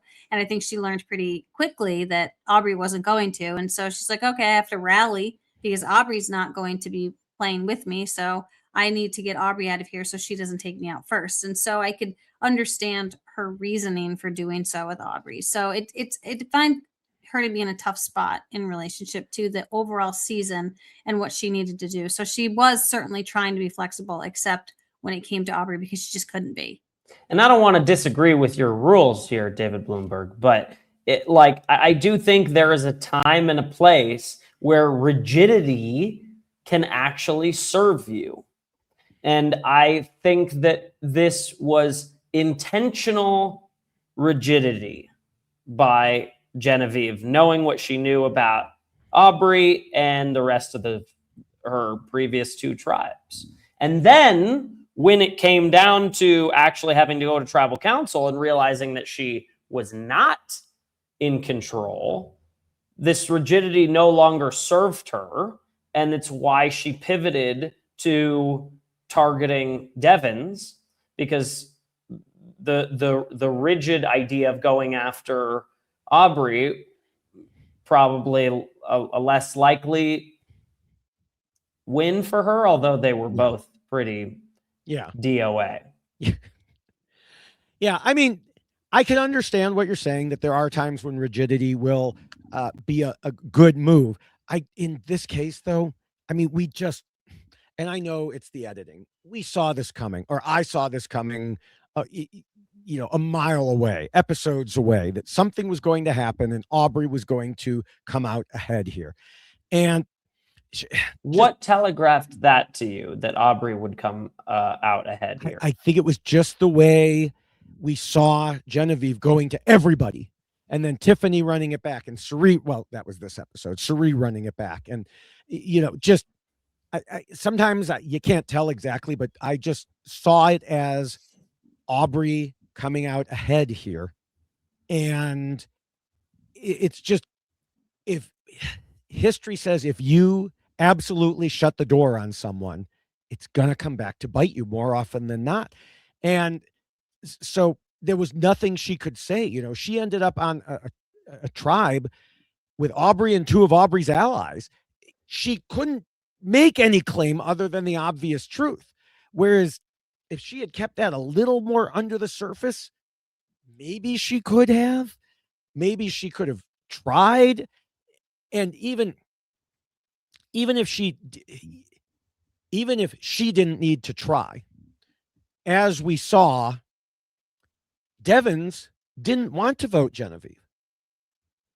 And so if Genevieve hadn't spent her entire time being so vehemently anti-Aubrey, maybe Aubrey's like, yeah, Rick, I can understand what you're saying. There is that chance that Genevieve has something and you get knocked out as just the innocent bystander. So yes, we'll take out Joe because there's no chance he has anything and you will be safe. But I think Aubrey just put her foot down, was like, no, this woman has been coming after me the entire game. I have a chance to get rid of her. Of course I'm going to take the opportunity. So switching to Colby, I was impressed with his flexibility, which was not necessarily a word I would have associated with him before this season. He told Mike Bloom, I had a lot of friends on different beaches and a lot of ways to play. I'd put myself in a good position with most of the players. Now, of course, we talked in Rule 2 about how that somewhat backfired on him, but in theory, it was a good idea if he hadn't told everyone about it. But that wasn't what impressed me here. He talked in his interviews about being generally against throwing challenges, which, of course, we know it's Colby, but also listening to others who were more strategic than he was, like Genevieve. When she told him it would work and he would get his vote back for the following time, he was willing to put aside his general opposition to throwing challenges in pursuit of the greater good for his game. Now, unfortunately for him, some less flexible players like Joe still wouldn't do it. And I mean, even in last week's challenge, apparently Joe held back at the start, but then just couldn't do it. When it came down to those final moments, he kicked it into gear. He could not bring himself to throw it. If only some other people had been as flexible as Colby was in that regard, Colby might have had a chance of getting his vote back and having a different player mix to deal with. Who were they trying to throw it for? I forget who was on that tribe. I don't remember, but the main thing was to get his vote back and just to get rid of who was on that tribe. Wasn't it Tiffany they were trying to? Yeah, Tiffany and Aubrey, actually. Yeah. So they could. So yeah, if they had done that, they could have gotten rid of. I mean, they knew that Aubrey would, play the idol, but yeah, then they would have gotten rid of Tiffany. And again, it would have just been a different mix. You don't know who. You can't even say 1-to-1. Well, if Tiffany is gone and someone else is there, well, because everybody draws differently, it's sure, but he does get his vote back in that in that situation, which is awesome. I don't think it would have helped him, the vote alone, but it's the domino effect. You don't, or rather the chaos effect. You don't know what this, like in what is it, Jurassic Park, where the chaos scientist, takes the drop of water and puts it on his hand and it rolls down this way or this way. Mm-hmm. That's the thing we're talking about here. We don't know what would have happened. Someone would have drawn a rock differently, and who knows what the group would have been. We have no way of knowing. This is just a trauma podcast for Jessica, isn't it? This is a trauma pod. This whole season has been trauma for everyone thus far. Yes. And well, yes, this is why players. I keep coming back, and David Bloomberg is like, let's relive these things for Jessica again, because she didn't win and it was this terrible situation and I got a rock. Yes, it's very traumatic. All of you this guys is are traumatic. Sick. Can't believe you do this every week. And then we bring on the person who did win. You guys are sick. I'm dedicated to David Bloomberg at this point. He knows that. And I appreciate Beautiful. it. I'm glad you do. All right. Well, the fourth rule tells players not to let their emotions control them. And of the three players we're discussing, I only saw one who may have had an issue here, and that would be Genevieve, who got so overly focused on Aubrey. And even then, like I said, because I can't say for sure that it was emotional and not just an overactive strategy response, or even like you said, Adam, an intentional strategy response. It felt emotional at times, like when she got giddy when Cirie confirmed that Aubrey had an idol. So that's why I lump it in here and say, even if it was mostly strategic, I do think emotion played a bit of a role in getting that tunnel vision. I thought it was interesting that we don't have an answer in terms of the television program and what actually happened. Did Aubrey actually have the idol before No, we don't the know. bag search, or was it after? We don't know. I have They that showed in here it somewhere. as Right. she actually got it after, which contradicts Genevieve's giddiness, Yes. right? Because she thought she had an idol then when she didn't, if the timeline of the show is correct. But it's also possible that they're playing around with the timeline of the show to make it look like she wasn't actually correct. And I'm very curious which the truth is. I mean, I started out believing the timeline of the show. As we've seen more interviews, I have now switched pretty much to not believing the timeline of the show, because one thing they said, and I think it was Q said this in his interviews, that one way they knew or they suspected she had it was everyone put their bags in one area. But then all of a sudden, Aubrey one day picked up her bag and went off into the jungle with it. And of course, what happened when she was given the idol, she was told you have something in the bag. And so she took her bag out to the jungle to look for it. So they obviously didn't know that was the reason why she did it, but it fits the timeline. And, then she probably took the idol and stuck it somewhere on her person that was not in her bag. Yeah. And if they did lie about the timeline, that's a shame. I don't know why they did it, other than it made it look funny. To make Genevieve look wrong. Yes. Yeah, and I agree. I think that's, and also it should be discussed if that's because we've seen them do this before, where they put something in someone's bag and then they tell the person to go in their bag because there's something in their bag.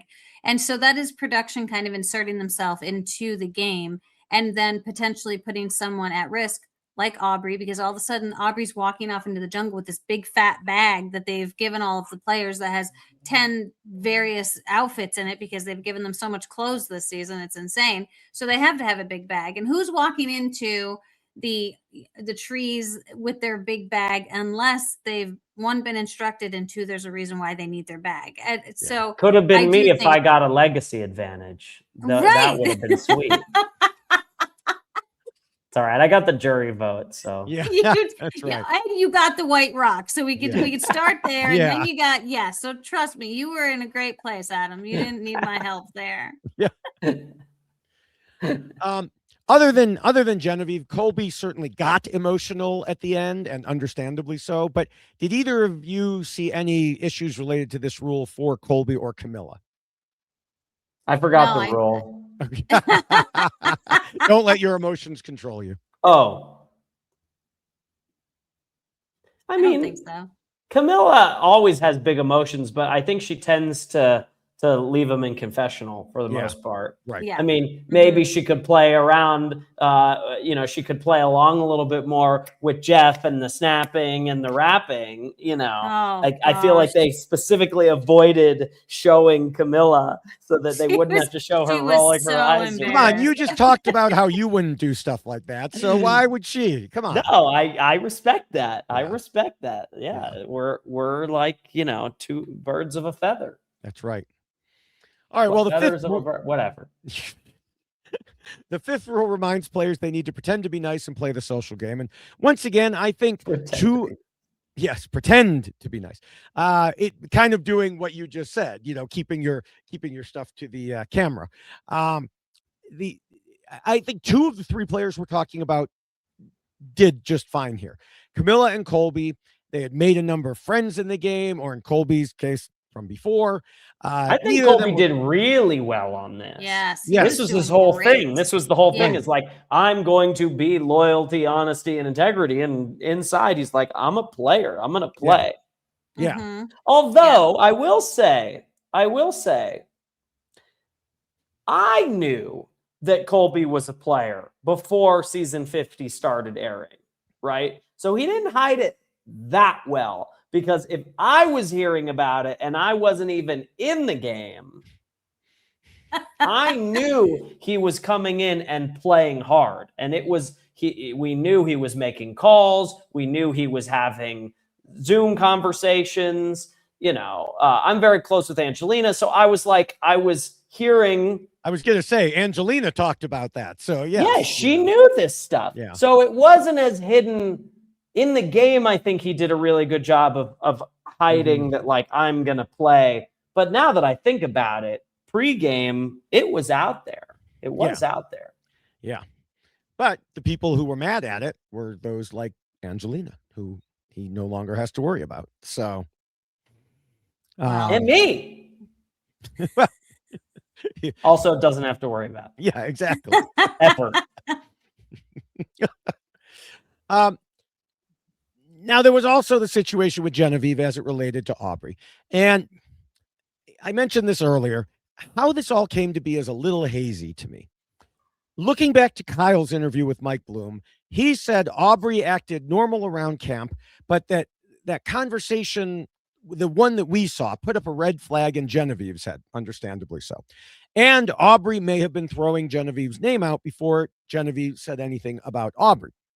From Genevieve's viewpoint, she told Dalton Ross that Aubrey gave her a great compliment of looking up to her when they first met. Quote, and then within the first 48 hours, the alliance I was starting to work with on Vatu had multiple people coming back to me being like, Aubrey's dragging you. Aubrey's going around saying you're scary. We got to watch you. So did Genevieve do something to cause Aubrey to feel that way? We don't know. We probably it'd be won't. nice to get a little bit more context on this. Yeah, we probably won't know at least until Aubrey is giving interviews. And even then, she may have a different viewpoint about it than Genevieve does. So it may be that we never truly know. But the thing is, even with Genevieve knowing this, and this is where, you know, we had our a bit of a disagreement earlier, she needed to do some more pretending to be nice, because it goes back to being, you know, it was very clear where she stood in regards to Aubrey. But she told Mike Bloom, the game is a really stressful situation. And so if there's something negative, it's easy to let that fester and build. And so I understand it. It's hard to pretend to be nice to someone who is not nice to you at all, or who is giving you bad energy back. Yes. I mean, we very hard. Probably almost everyone listening to this podcast knows what it's like in a work situation where there's that one person who is just an ass to you all the time. And yet you're not in a position where you can say to them, I hate you. You have to take their calls and smile and work with them. And I hated having to do that. But, you know, I had my rules poster in my office, so I would look up and see, pretend to be nice. I feel like, Jessica, you had this with like Sunday Brett and Chris. Like, oh yeah, that's why. Yes, this is why I'm sitting here kind of feeling a particular way.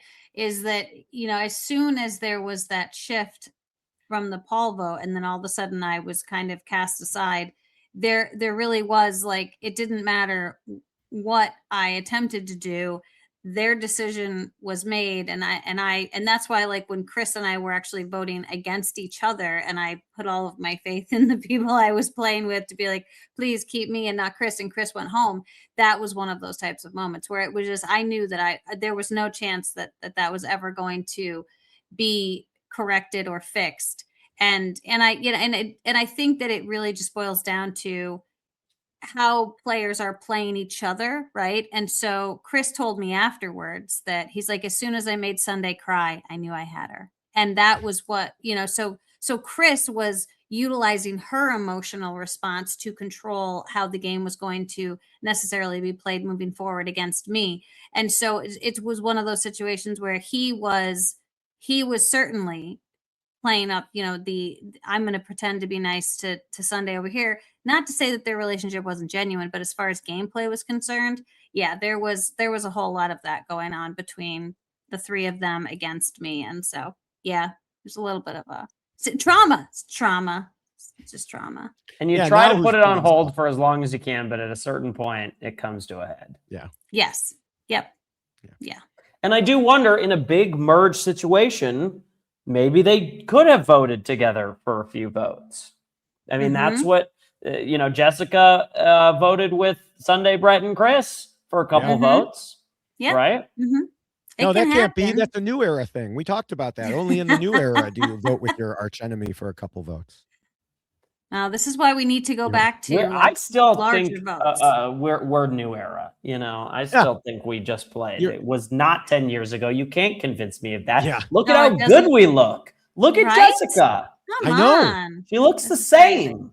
I mean, she gets comments on YouTube all the time about that. So I appreciate it. Thank you. I remember when I first saw Jessica, I was like, she's either like 21 or 40. Like, there's nothing in. I couldn't decide if she was like super, super young or not.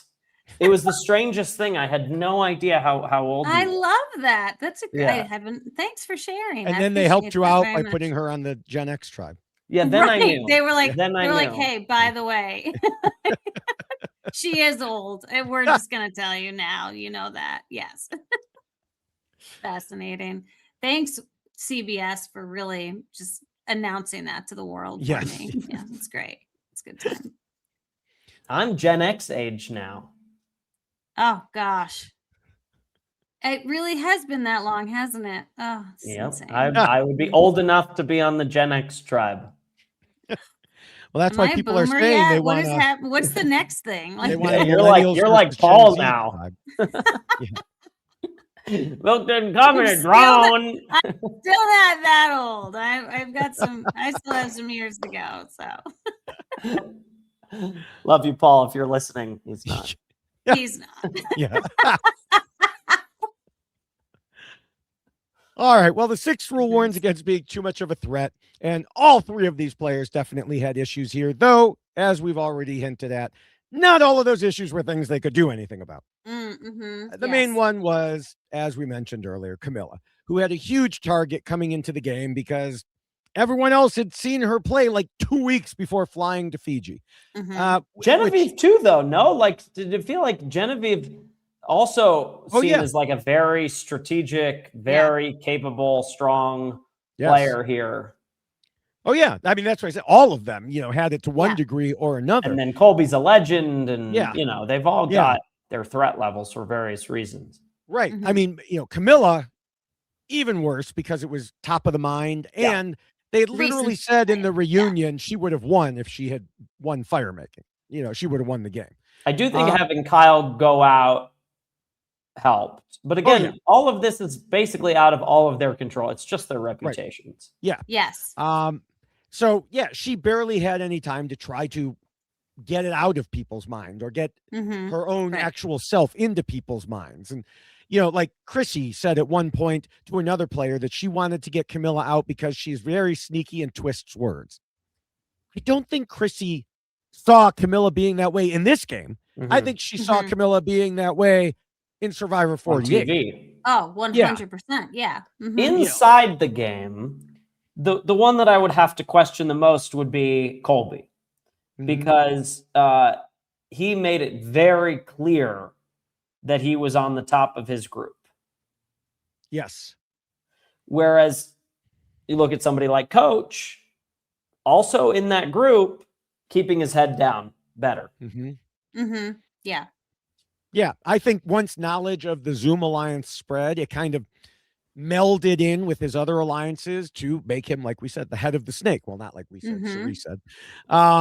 Is Coach part of the Zoom alliance? Do we know this? Well, I know he's a part of the alliance, but was he on the Zoom? We don't know, right? Ooh, that's fascinating. I'd love to know. I think if he Coach is on the was. Zoom. You but think that is so? That's just speculation, though, right? It's speculation along with little memory of little tidbits I've picked up. So could be wrong. Interesting. Coach, if you're listening. Has he ever said that before, Jessica? Could Has be what? wrong. Could be wrong. It's rare. It's Actually, rare. now that you mention it, she I keeps that have there. right here. She Yes, keeps this that is the there all the Okay, time, just on those guess I occasions. was wrong. And I will forever keep that. He actually posted You have that. it framed. So That's there amazing. it is, and I will keep it framed forever because so just want everyone to see that he actually admitted in response to another post that I had made. Amazing. So it does exist in the world. David Bloomberg is But wrong that was about just some a things. guess. No, that he guessed he was wrong. He's not sure about that. Well, that's true. He still doesn't There's still a wanna fully chance he could have been admit. right. Right. Yeah. I mean, Guess she may I have was that. wrong. She may have that framed, Hmm. but she has a sweatshirt that literally says "David, you're right" on it. So, Okay, yeah. which is more we important. owe to David Wright, I mean, and Michelle. Like that's where Yes. that all comes from. Yes. So yeah. So again, we're paying David, homage you're right. to David, you're right. Yeah. millennials versus Gen X again. That look at it. It's like just all come full circle, right? That Oh, I should've- I'm meant to be here because of all of that. Yeah. I also had a video. I don't know if I have it handy now of Kamilla last season, or not last season, 2 seasons ago, saying, "David, you're good." So that's also a good one. But Fascinating. but yeah, I mean, with Colby, when they were debating, like, do we get rid of Colby or Coach? Cirie pointed to the threat level that Colby had as the person whose loss would have the most impact on the old school alliance. Which is really quite fascinating when you think about it, because Colby is a legend and has obviously done really well in previous seasons, but then not so well in other seasons. And so like to see him be like referred to as the head of the snake, I was like, look at him coming back all these years later and just like taking control the way that he did. So and Adam already talked about it. I mean, he was very clearly playing the game before the game even started, which is pretty impressive as far as a Colby is concerned, because it just seems to be like a new version of him. So that was great to see. Now, what was not necessarily so great to see was right after Cirie was telling Dee and Emily, like, he's the head of the snake, he has the most influence. Colby sits down with Dee and says, I have the most influence. I can, I can work with, if you come with me. Yes. I mean, he was phrasing it as, if you work with me, I can get you. I'm in the with most all these popular other kid. people. You want to sit at my table? Come on over. Yeah. But it's funny that happened right after. It's like he basically just admitted to everything Cirie had said. Right. But is that a bad play? I don't know if that's a bad play at that point, because once everybody knows that, owning it and saying, let me help you and let me actually use that to your advantage, I think is a good play there. I mean, did he know that everybody knew that? I don't know.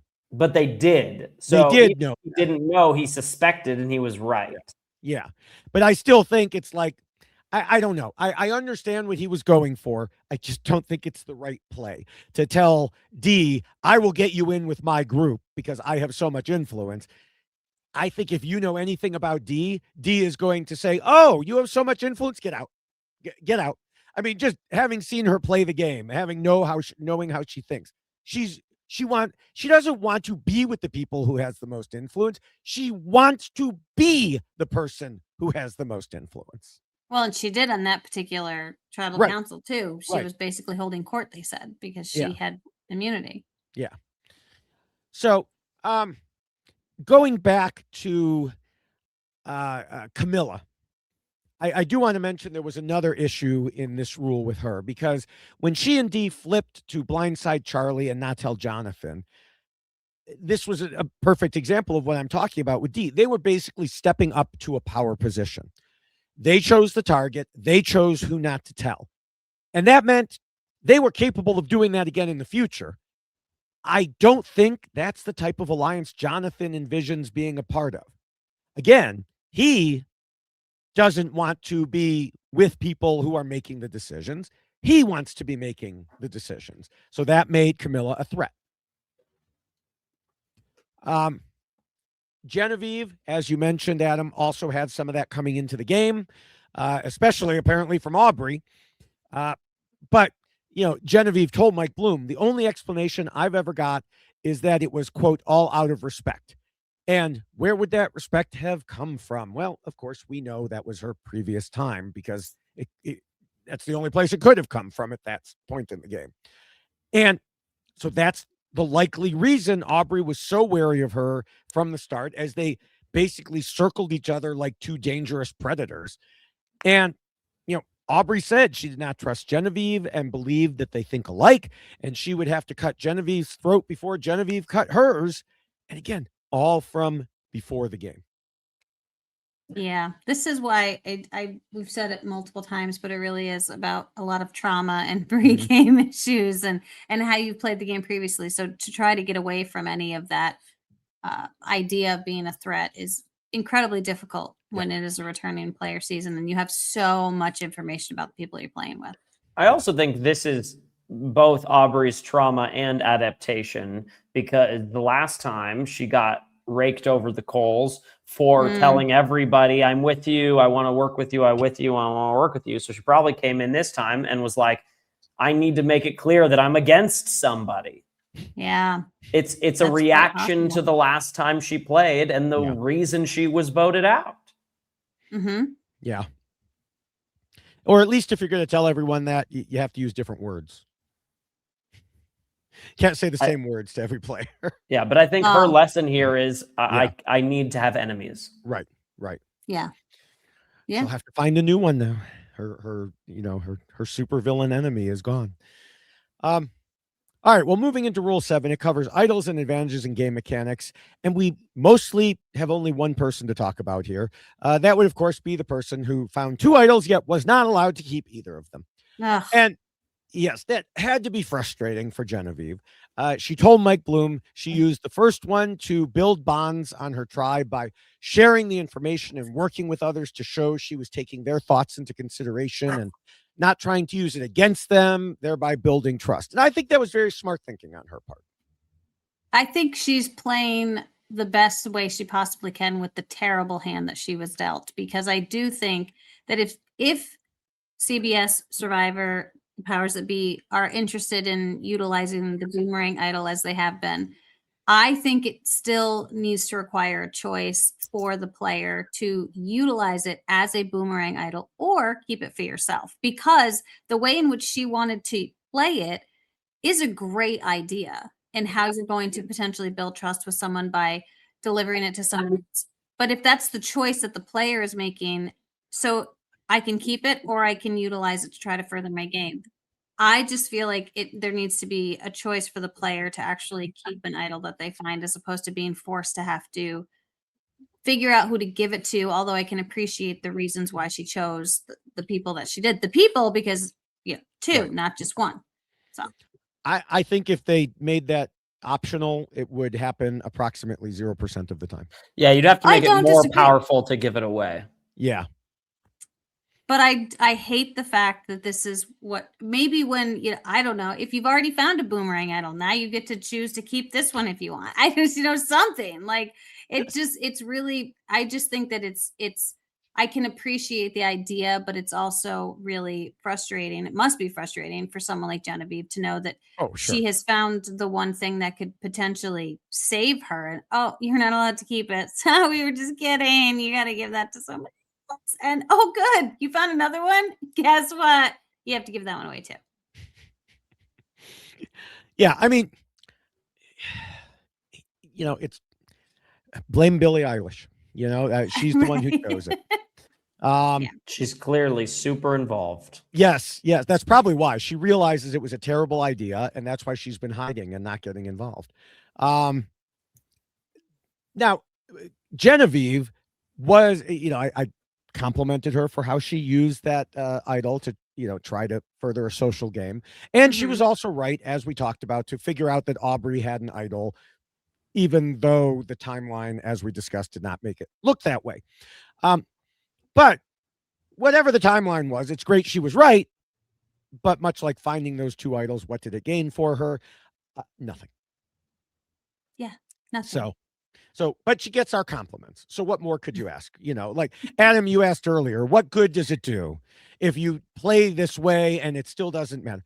You get our compliments on the podcast. And what more could any player hope for? They're gonna I don't know.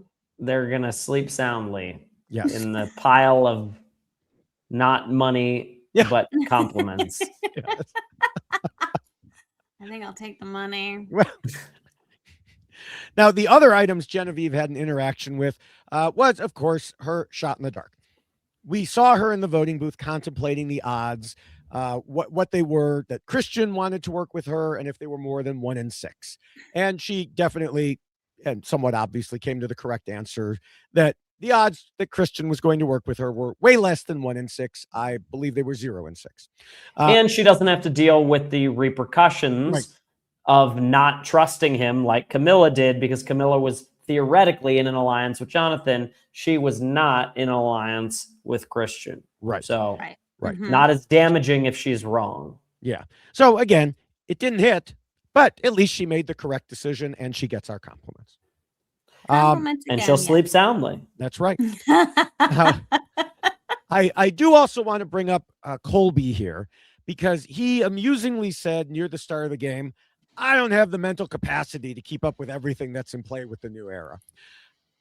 We feel you, Colby. We feel you. We've made mistakes this season. I need Other that on a people- t-shirt. Thank you, Colby. That's a Yeah. great t-shirt line right there. I mean, how many, in one podcast, we forgot that Ozzy could only use the idol on himself. We were talking about, he could play it for this person. We forgot. We remember doing all the others.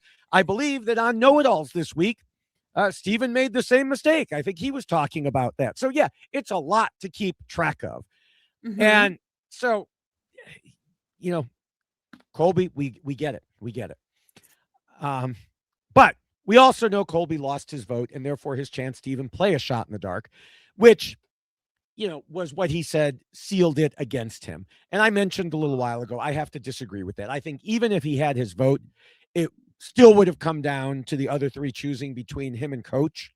And we already discussed the reasons they preferred him. I don't think the outcome would have changed. Well, he had The a 1 in 6. He would have had a Right. 1 in 6. Right. The 1 in 6 could have changed.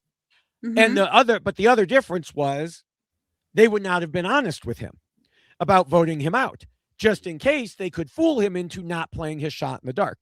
And what that would have meant was we would not have gotten this big emotional ending, because they wouldn't have told him, yes, you're going out.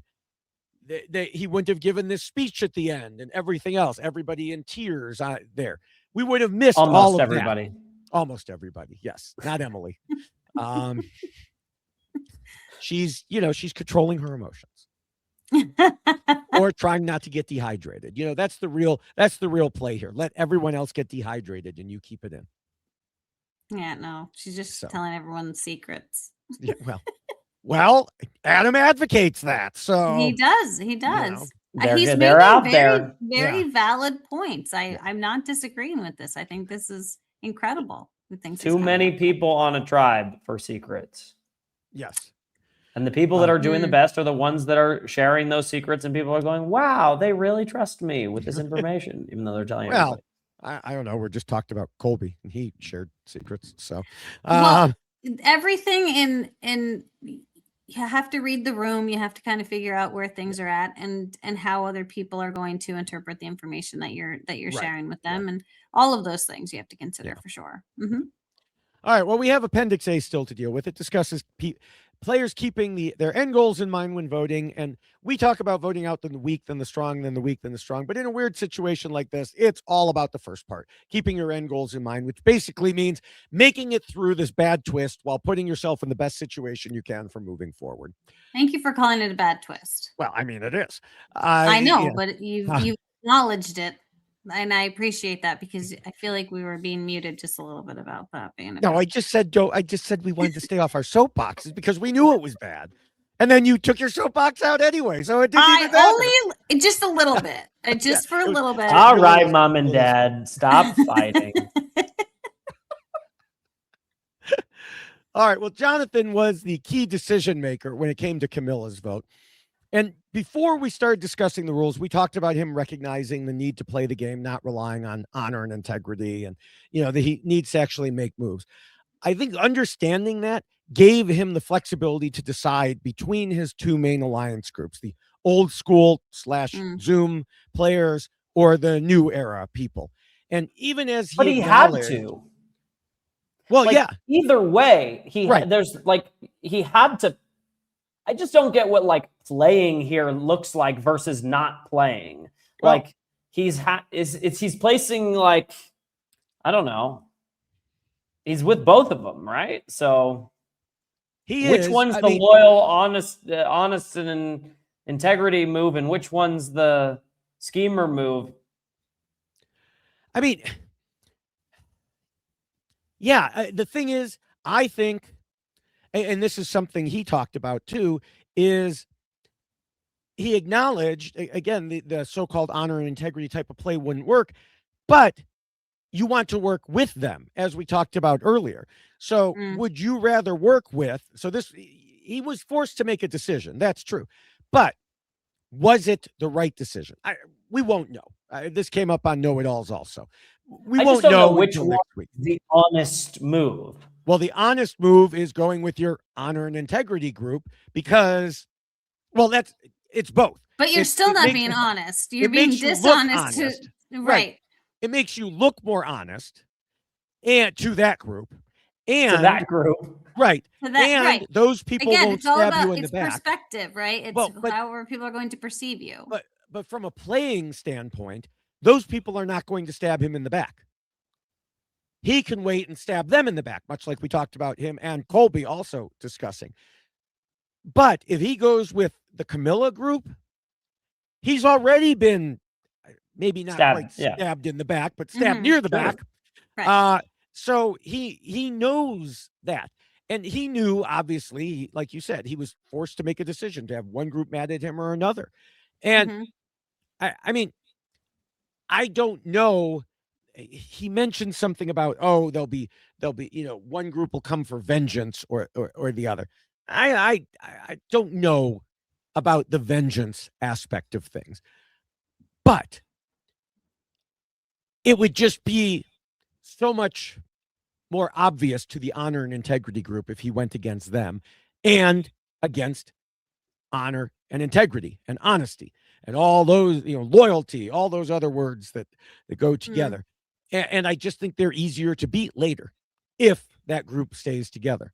So wait, who's easier to beat later? The honor and integrity people. But also, I'm just going to say this, and I'm not trying to be inappropriate here, but size matters, right? And isn't the honor and integrity group the largest group so far? I don't think so. I'm trying to put the numbers together in my head. I have it. I think not after this episode. I don't. Right. Think. I have. Well, right now that they've lost Colby, it might not be Genevieve. Yeah. Oh, okay. So see, that's interesting because going into, since we saw Kamilla, their tribal happen first, Jonathan doesn't know that the next two people that are going to be voted out are two people from that honor and integrity crew. So he might also just be looking at the size and saying, well, there's more of honor and integrity people than there are this other faction that I've been working with. And so that makes more sense because there's more of us, but then you lose two. Yeah, this is a really bad night for the honor and integrity. Yes, alliance. it really was. Yes. Yeah.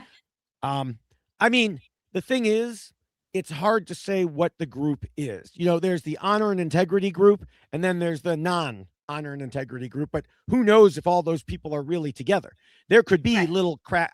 I don't see them as a solid alliance. They are not bound by honor and integrity. Well, right. But I feel like that group is more easily distinguished and determined as opposed to the honor and integrity group has a plurality, but not the majority. Right. That's the way I see it. Yeah. Okay. Yeah. So it just depends how the others choose to go. So I think by him going there, like I said, at least he knows he's not going to get stabbed in the back. Whereas they're like the six. They're like me, Jessica, Ken, Hannah, Dave, and Zeke going into the merge. We're not the majority, but it's a strong group, and everybody else figure it out and dispatch them. And I think that in this case, they're much more likely to figure them out, in part because they talked on Zoom and are openly talking about that. Right. See, it's not always good to have all the information out there. All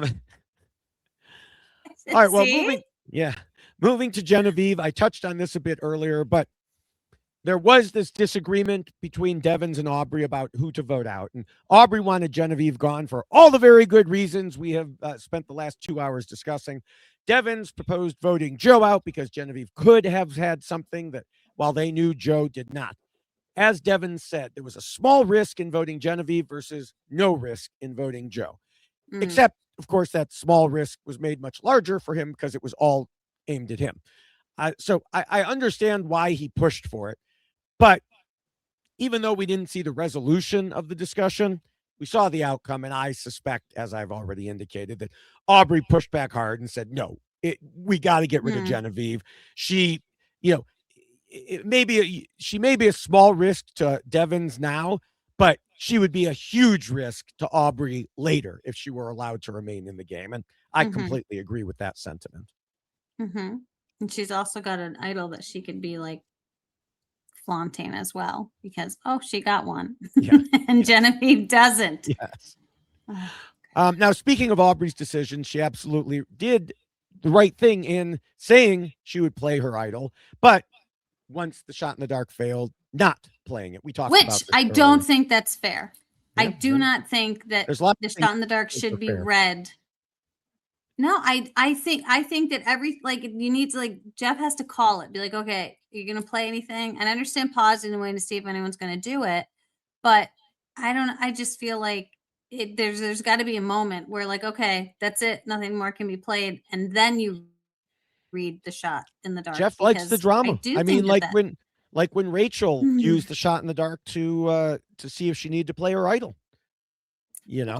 And I can understand that, but that was the first time that I actually saw it being it was a consideration that the person who could potentially play an idol was going to wait and see what the scroll said before the decision was made as to whether or not they should play the shot in the dark. That's inside information you shouldn't have when you're making that decision to play your idol. Either you play it or you don't, and then we determine what's in the scroll from the shot in the dark. My humble opinion. My other soapbox. Okay, I'll get down. Yeah. So, speaking of decisions related to this, I have seen some people say, and I can't remember, Adam, you may have mentioned this earlier, that actually you did, that Devins and Christian should have blindsided Aubrey. Well, actually, what you said was she should have encouraged them to blindside Aubrey, I think. I said, I wonder if maybe there's more of I said either way, it's not going to happen. Right. Genevieve was sort of dead in the water no matter what. Yeah, but is maybe that a slightly more likely outcome than going after Devins? I don't know. They're both pretty close to zero. Right. Now, what some people have said is, some people outside the game, have said that Christian and Devins should have blindsided Aubrey to get the boomerang idol back. But no, to me, that's insanity. A solid ally is worth so much more in this game than an idol you can use one time and you have to backstab somebody publicly to get. Agreed. So just wanted to make that point here. For the decision between Colby and Coach, it wasn't just a matter of the head of the snake or the tail of the snake, but also of getting, as we talked about, rid of one or both. And so we already discussed this, really. So I don't know that there's much more to say other than, we have what we have from Colby saying that he believes that Cirie was thinking, I don't want him on the jury. But we don't know that, like you pointed out. So did they think about it? Did they not? We don't know. We may not know for a while or indeed ever. It may have simply been they didn't want to roll the dice. We don't know if he's getting medevaced. Let's get rid of the head of the snake for sure. Yeah, quite fair. All right. Well, it is about time to wrap things up for Kamilla, Genevieve, and Colby. So, Adam, what are your final thoughts on all of them? They got screwed by a twist. Boo. I mean, look, the episode, it wasn't the best. No. Every group was a foregone conclusion, at least in my mind. Even if Kamilla didn't know, I did, and that's what's important. And And I hope that we get to see like a real merge vote. And I felt bad for all three of them. It's just kind of a sad way to go out without really a real chance to fight for their life and save themselves through voting. Yeah. So sorry, guys. God, you're That such sucks. a casual. No. That's how I feel. Listen, I feel the same. Like I will say that I do agree with that sentiment as well. I think that season 50 has been sold to us as this season of legends and people were going to love to see play the game and how just fantastic it's going to be. And we keep getting blamed for all of the decisions that are being made because this is in the hands we of the didn't do fans. any of this. No, Yeah. this was not us. We did not want this. Nobody asked for this. Nobody ever wants this. I truly do think that we missed out, that CBS missed out on a like golden opportunity to see some really serious gameplay happening because 17 people on a beach together and forcing them to have to like hash it out and figure out who's going to go where and who's going to be with who. And then if you want to shock them all, send them to tribal and then go, okay, 3 people are getting voted out tonight, by the way. And do it that way. Force them to have to then think on the fly when they're at the tribal council. Give them a chance to scheme. We complain about that too. I know, for sure, but listen, we would. Yeah, we For sure would, we but it would. would be a different type of complaint because I do think that we have, and that matters. That matters because here we have 3 people who I do think were positioned in a very interesting place in the game, right? I mean, Colby was positioned as the head of the snake. We've talked about that. So he was clearly in what could be seen as a great position in the game with a really strong alliance. I completely forgot that Genevieve was also part of that as well. And so we lost 2 people in what could have been the majority alliance going into this potential merge. We've now lost 2. And then you have Kamilla, who is kind of playing that middle space, but figuring out who she's going to be playing with, which is including, Cirie and Rizzo and Dee. And so we had a really cool group forming over there. And unfortunately, we didn't get to see any of those groups do anything with the information they all had because of what we ended up with this twist. That being said, I again will get off my soapbox. I do think that Kamilla and Genevieve and Colby all were playing different types of games because they are different types of players, right? And we had an opportunity to learn so much about them in each of the seasons that we saw them play, that it was lovely to see them each kind of develop and hone the skills that they've learned. Colby completely surprised me because he would be the last person I would have thought would have been pre-gaming as much as we've now come to learn. I did not think that would be something that Colby would be interested in partaking in so much, but it clearly worked for him thus far until he found himself in this group of 5. And then we have Kamilla, who is someone who was really in a difficult place coming into the game because everyone had just seen her play. And so they had all of that recency bias. They knew what her capabilities were. And she was someone that they were talking about pregame as being a concern, as was Genevieve. And again, Genevieve is much more recent. And Genevieve, she scares me. And I've never even played Survivor with her. She just has that thing about her that really makes you pause and go, ooh, like what's happening there? Because she is so kind of calculated. And the last season we saw her really be much more calculated than she could have been this season because everyone had just seen what happened. So I think all in all, they were struggling with what they were coming into the game with because of their previous games. They had to account for the games everyone had seen them play and try to develop their game moves and mechanics and strategies around what they were coming in with, inclusive of what everybody knew about them and the trauma that we've talked about everybody suffering from their prior games that they've played. So all in all, I think these are 3 incredible players that I wish we had been able to see more of because they really did have a place on this season, I do think. And it's unfortunate that this is how they've gone out of the game with what really is a horrible, horrible twist. Well, yeah, 3 players going in one night at an alleged merge was not ideal, to say the least. It's the same thing we talk about every season, this urge by Jeff Probst to talk about social relationships being important, but then throwing in added randomness for no reason. But it's something the players should expect at this point, like it or not. It's easy to focus on the bad luck. Yes, these groups were not great, not even a little good for any of our three players here. But leading up to that point, they had other random situations that were very good for them. Almost everyone in this game can point to some bad luck and some good luck. And it's how you prepare for it ahead of time and deal with it when it hits that matters. Kamilla thought she was prepared, but she had just left Jonathan out of a vote where she flipped against their ally. And he was in a position of deciding between two alliances himself. Genevieve seemed well prepared for most outcomes, but that presumed everyone who said they were with her actually would have been. And we simply don't know because she never had to go to a tribal council before. And she was not prepared for the situation of ending up on a tribe with the person everyone knew she had been targeting, along with two of that person's allies. Colby was in a similar situation, probably even more solid in knowing he had a number of allies from both before and during the game. But as he said, there were also people who he didn't vibe with, and he ended up with them. We also have to remember these were not the only combinations that would have been bad for each of them.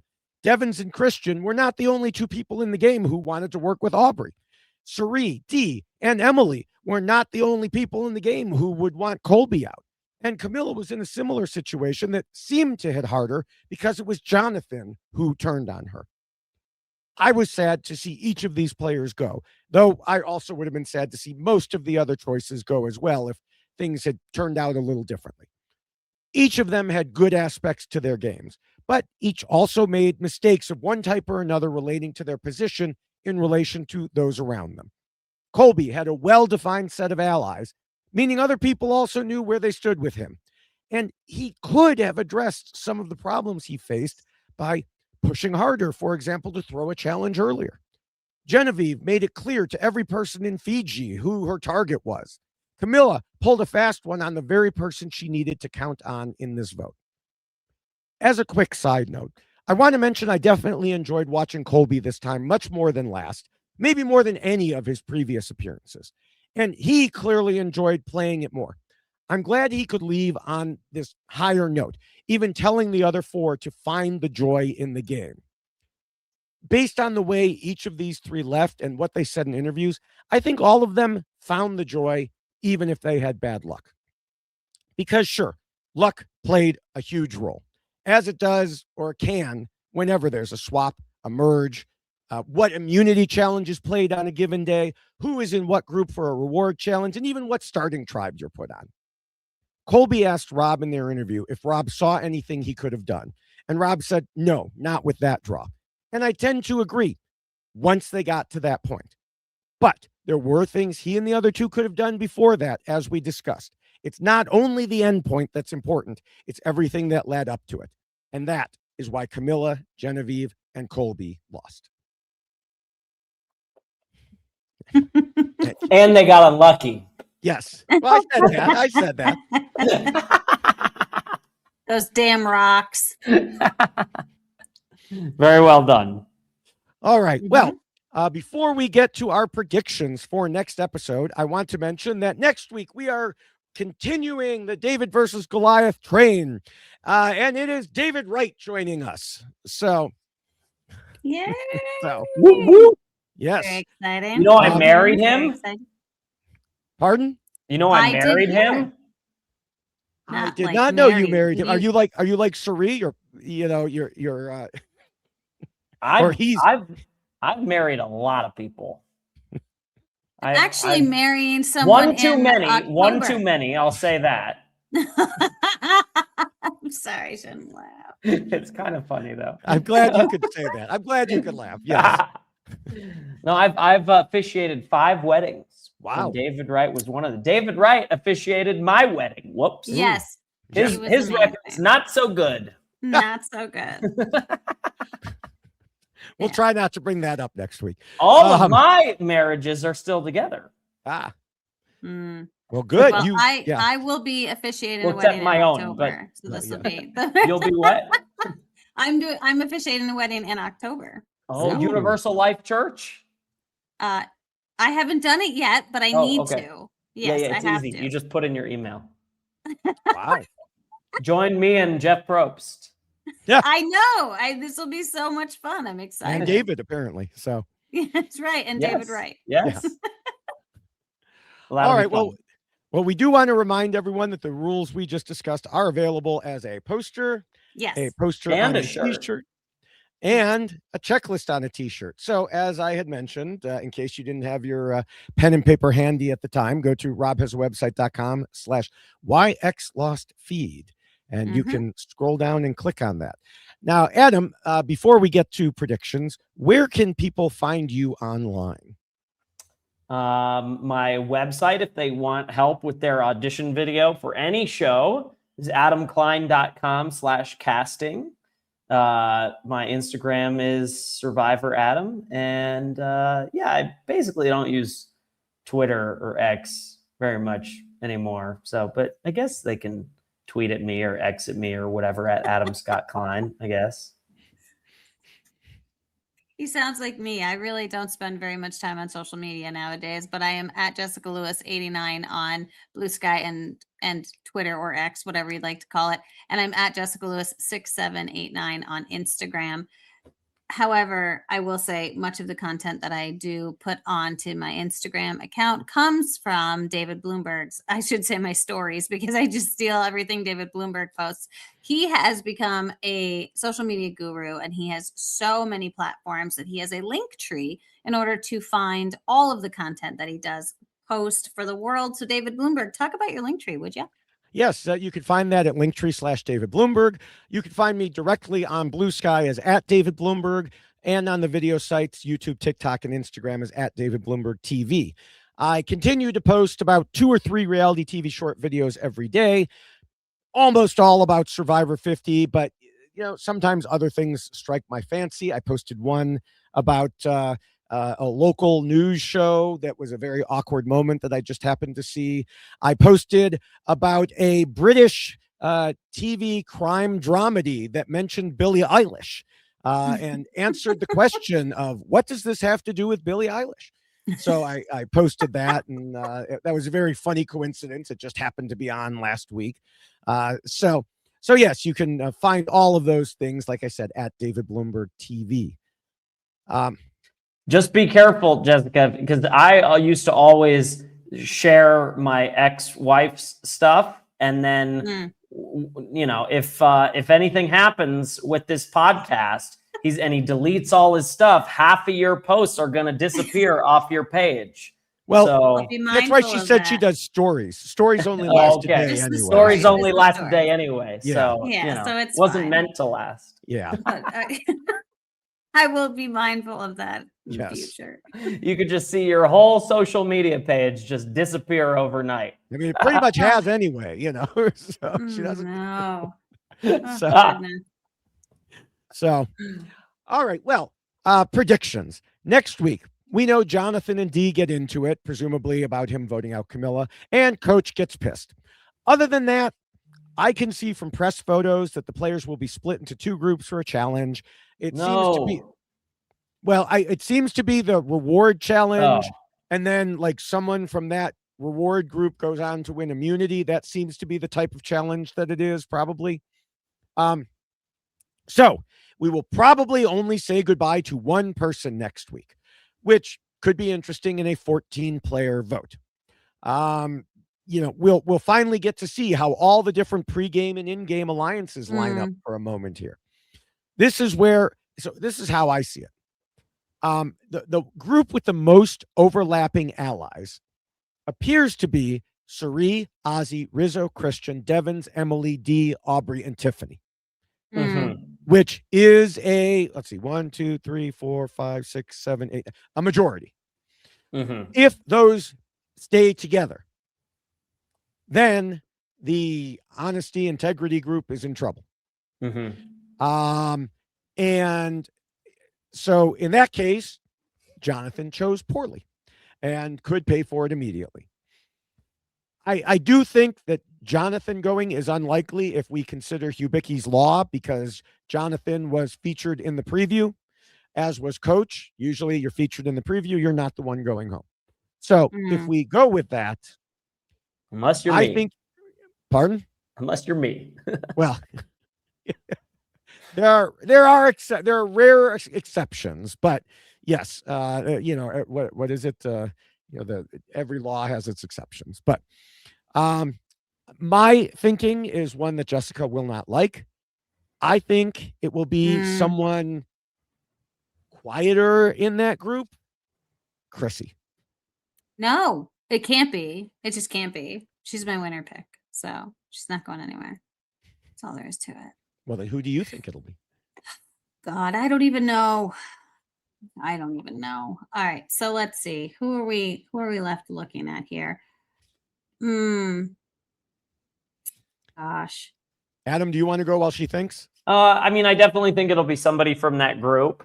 I think Chrissy is definitely a strong possibility. I'll say Stephanie. Oh, interesting. Pick. All right. Why are we so convinced that it's this group? I mean, just because I numbers. Numbers. If the other group sticks together. Yeah, if the other group sticks together, but I'm just gonna say Tiffany. Okay. How? I don't know. I'm just picking someone at this point. I'm terrible at it. We know how good she is at picking at random. Come on. Oh, true. Ouch. This is painful. I need therapy. It's a humiliation ritual. Yes. Why do I do this to myself? I don't know. I don't know either. Anyhow. You love it. You love it. Even that blood moon looks like a white rock, taunting you. No, it's red. It's not white. Yes. Yeah.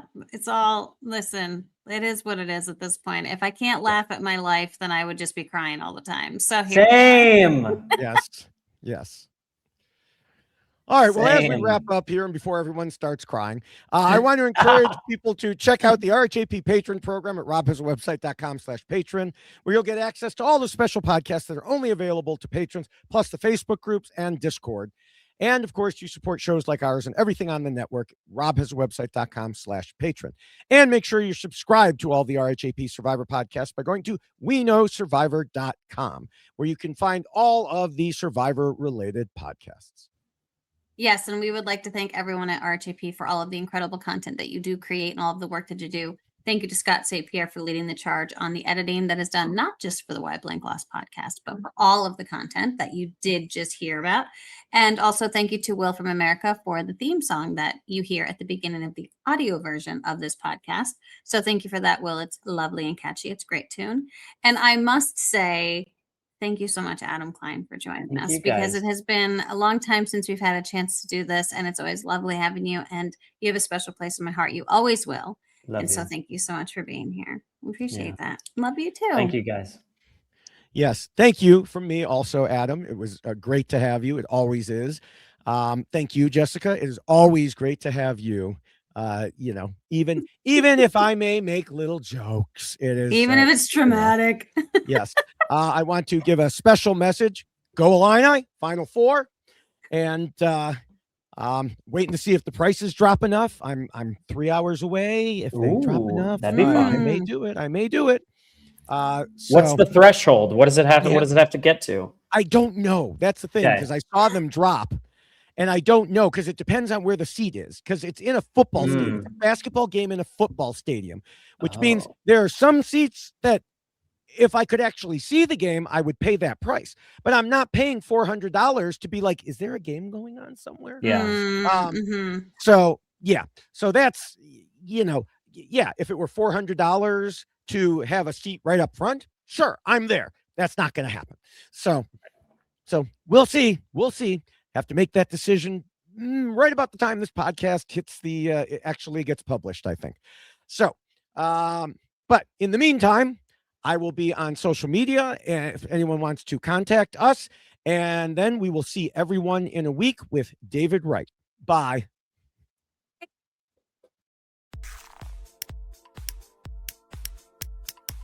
This is RHAP.